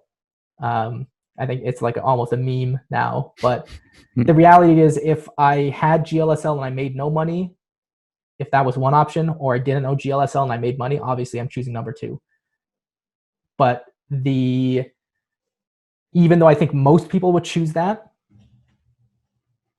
when they actually go time to click on which workshop to watch, it's not the one that's not that result. The result is then like, oh, I'd rather have, you know, GLSL introduction skills or Python introduction skills over the skills of like knowing all of the clauses in a legal agreement that I'm making with a client over a project, and how to negotiate those things, and like how to approach changing those and talking to a client about that. Like, so I think that's an interesting thing. I'm still trying to figure out, but we have so many projects. We got like ones for social media marketing and Ableton connections, and that's advanced GLSL, and oh god, Node-RED and Webster. Oh dude, it's never ending. That's the cool thing about Touch Designers. It's never ending. And then also now we're doing like a lot more Notch stuff. So I'm sure we're going to throw in more Notch workshops in there for folks. Great. That's great. You know, it's never ending. But, yeah, Elburz, this is great advice from you, and I think we're gonna talk again on the second part of this series when I go talk with people down the chain, the production chain, right? Yeah. Because the developing part is just one part, and then you go out in the just one part. Yeah, and meet people from the production team, and meet sponsors, and meet executives and stuff like that. And yeah, we should continue this discussion. Maybe you'll put out a marketing tutorial as totally. well. Yeah, that would be absolutely cool. It's coming soon. Well, maybe not like super soon, but like soon future. Nailed it. Exactly. Okay, so any words of encouragement for all the people that are trying now to build hybrid tools for hybrid events, online but offline, but with distancing and stuff like this? What is the best thing to do? Best thing to do is okay, well, so before I do the best thing to do right now, I think if you're doing online stuff, don't be afraid to learn from what is successful already online. I think even I had this mistake I made, which is I went online and I just started to like, I was considering that I was inventing the live stream. I'm inventing Twitch streaming, you know, that's, but it's like, no, dude, there's like so many people on Twitch that know what they're doing and have been doing it for a long time. And actually that now, like I watch a lot of crazy stuff on Twitch just to see like what kind of reactions people get, what are people doing, what do people like, what does the interactions look like, how do people talk to their chat, how is music going to be like managed in the stream. I think there's so much wealth of knowledge that if you're doing anything in the online space, go look at what like existed before and what's doing really well, and like use the cues from that. The internet has matured, right? Internet's matured. Internet's a different place. Yeah. Different small cultures everywhere. Totally. Especially like, you know, find the culture of whatever you're working in. Like if you're doing Twitch stuff, like go hang out on Twitch a bunch. Go like look up crazy channels. Sushi Dragon is this new channel that I found that, well, actually I didn't find it. Sorry. My good friend Hal Lovenell sent me Sushi Dragon, and it's the craziest. It's basically a guy with a green screen, and he's got these like hand controllers, and he just like dances and does crazy. He just does crazy stuff for like 6 hours at a time on stream, and people like give him songs to dance to, and he just dances in front of a green screen with like crazy special effects on his head. It's insane. Well, but he does well. So like, you know, I think go and find those things that do well, that are related to what you're doing, and then just learn from them. And then I think in terms of like what's the best thing to be doing now, this is an interesting one because I was talking to our group coaching call in the HQ Pro on Thursday about where we're at in the COVID situation. Because I think at the beginning of the COVID situation, it was this stance of like, as fast as you can, start doing stuff online. Now I think it's a bit different because now we're getting into almost June. I mean, tomorrow is June, and things are slowly starting to open up already. So actually, maybe the best thing to do is not worry too much about fully online stuff unless you're in the event industry. If you're specifically in the event industry, I think that one's still going to be a little bit constrained because of social distancing and like, you can't get a big stadium and like fill it with people anymore. No. That industry is going to have some challenges that are going to be solved online. But I think a lot of other industries are going to start opening up again slowly. So if you are going to be doing stuff online, do it with the thought that it's going to be a short-term thing that you're doing to get the ball rolling for the offline and like in-person things you're going to start doing again. Because I know a lot of people working on museum projects, they're still rolling along. Like we were talking to Mikkel on the Twitch stream, like he's working 9 to 5 on a museum project because museums are going to open up again. They will be able to function with social distancing. So our business with museums should return mostly back to normal. And I think it's a lot of places that relationship will kind of start to normalize a little bit.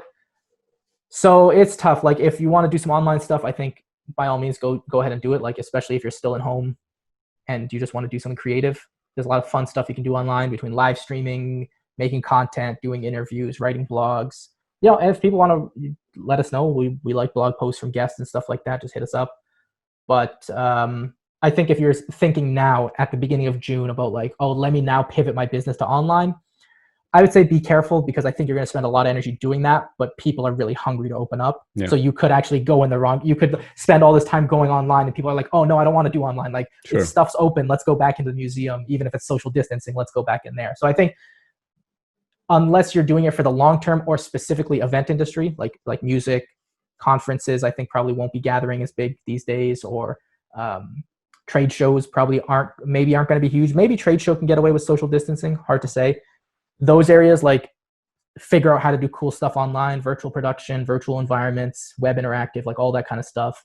And then on the other side, if you're going to do some online stuff, I would say just get ready for the impending opening of regular stuff. Yeah. So just wait it out and get better. Wait it out, get better, sharpen your skills, do whatever you got to do. Even start some early marketing, start talking to clients again, say like, hey, we know things are opening up. We're standing by and ready to go with you. Like when things are open up, we're ready to hit the ground running. Just let us know what you need. Like even that's a good thing to start doing now. It feels like a power start. Yeah, waiting definitely. to happen. Yeah. You wanna. It's like when they do the drag racing. That's what it's called. When like you're in the car and like the tires are screeching. Yeah. Exactly. So before we were like at the light and now we're just waiting. We're like, oh man, the opening's gonna come. And I think now we're like the tires are starting to screech and a little bit of smoke, and then it's just a wait until the light ticks down and like it's go time. So what advice do you have for that race when the race starts? Start screeching your tires now. To make some noise. It's not magic. You can't just like hit the pedal and like the thing doesn't like blast off like a rocket. Like you gotta start screeching the tires now, so that when the race time starts, the tires are screeching and you just let her rip. Like otherwise, everyone else is screeching the tires, getting ready to go, and then you start screeching your tires and you're late to the game and you're picking up whatever odds and ends you can and you're still going to be struggling. So start screeching the tires. Now is tire screech time. Great advice. Thank you, Elburz. No problem. Thank you, my friend. Thanks for having me. Congrats on this wonderful podcast or interview series. Thanks a lot. I don't know what we call it technically. I don't know even. The Quarant Talks. I don't know what. Yeah, Quarant Talks. There we go. It's awesome. It's super good. I'm enjoying watching them. So congrats. Thank you. Thank you for your time. Whoa, we almost have for 2.5 hours. Great. That's what I'm talking about. Who's gonna watch this? You can be our Joe Rogan. You can be Joe Rogan of touch designer. That would be pretty good. We're gonna end it here and promise maybe a second part Part 2 in the second season. Yeah, sometime in the future. And awesome. Thank you for the school. Thank you for the encouragement. Thank you for everything, for the book, for all this contribution that you've made. Yeah. Blowing kisses Accept to this award. all the viewers.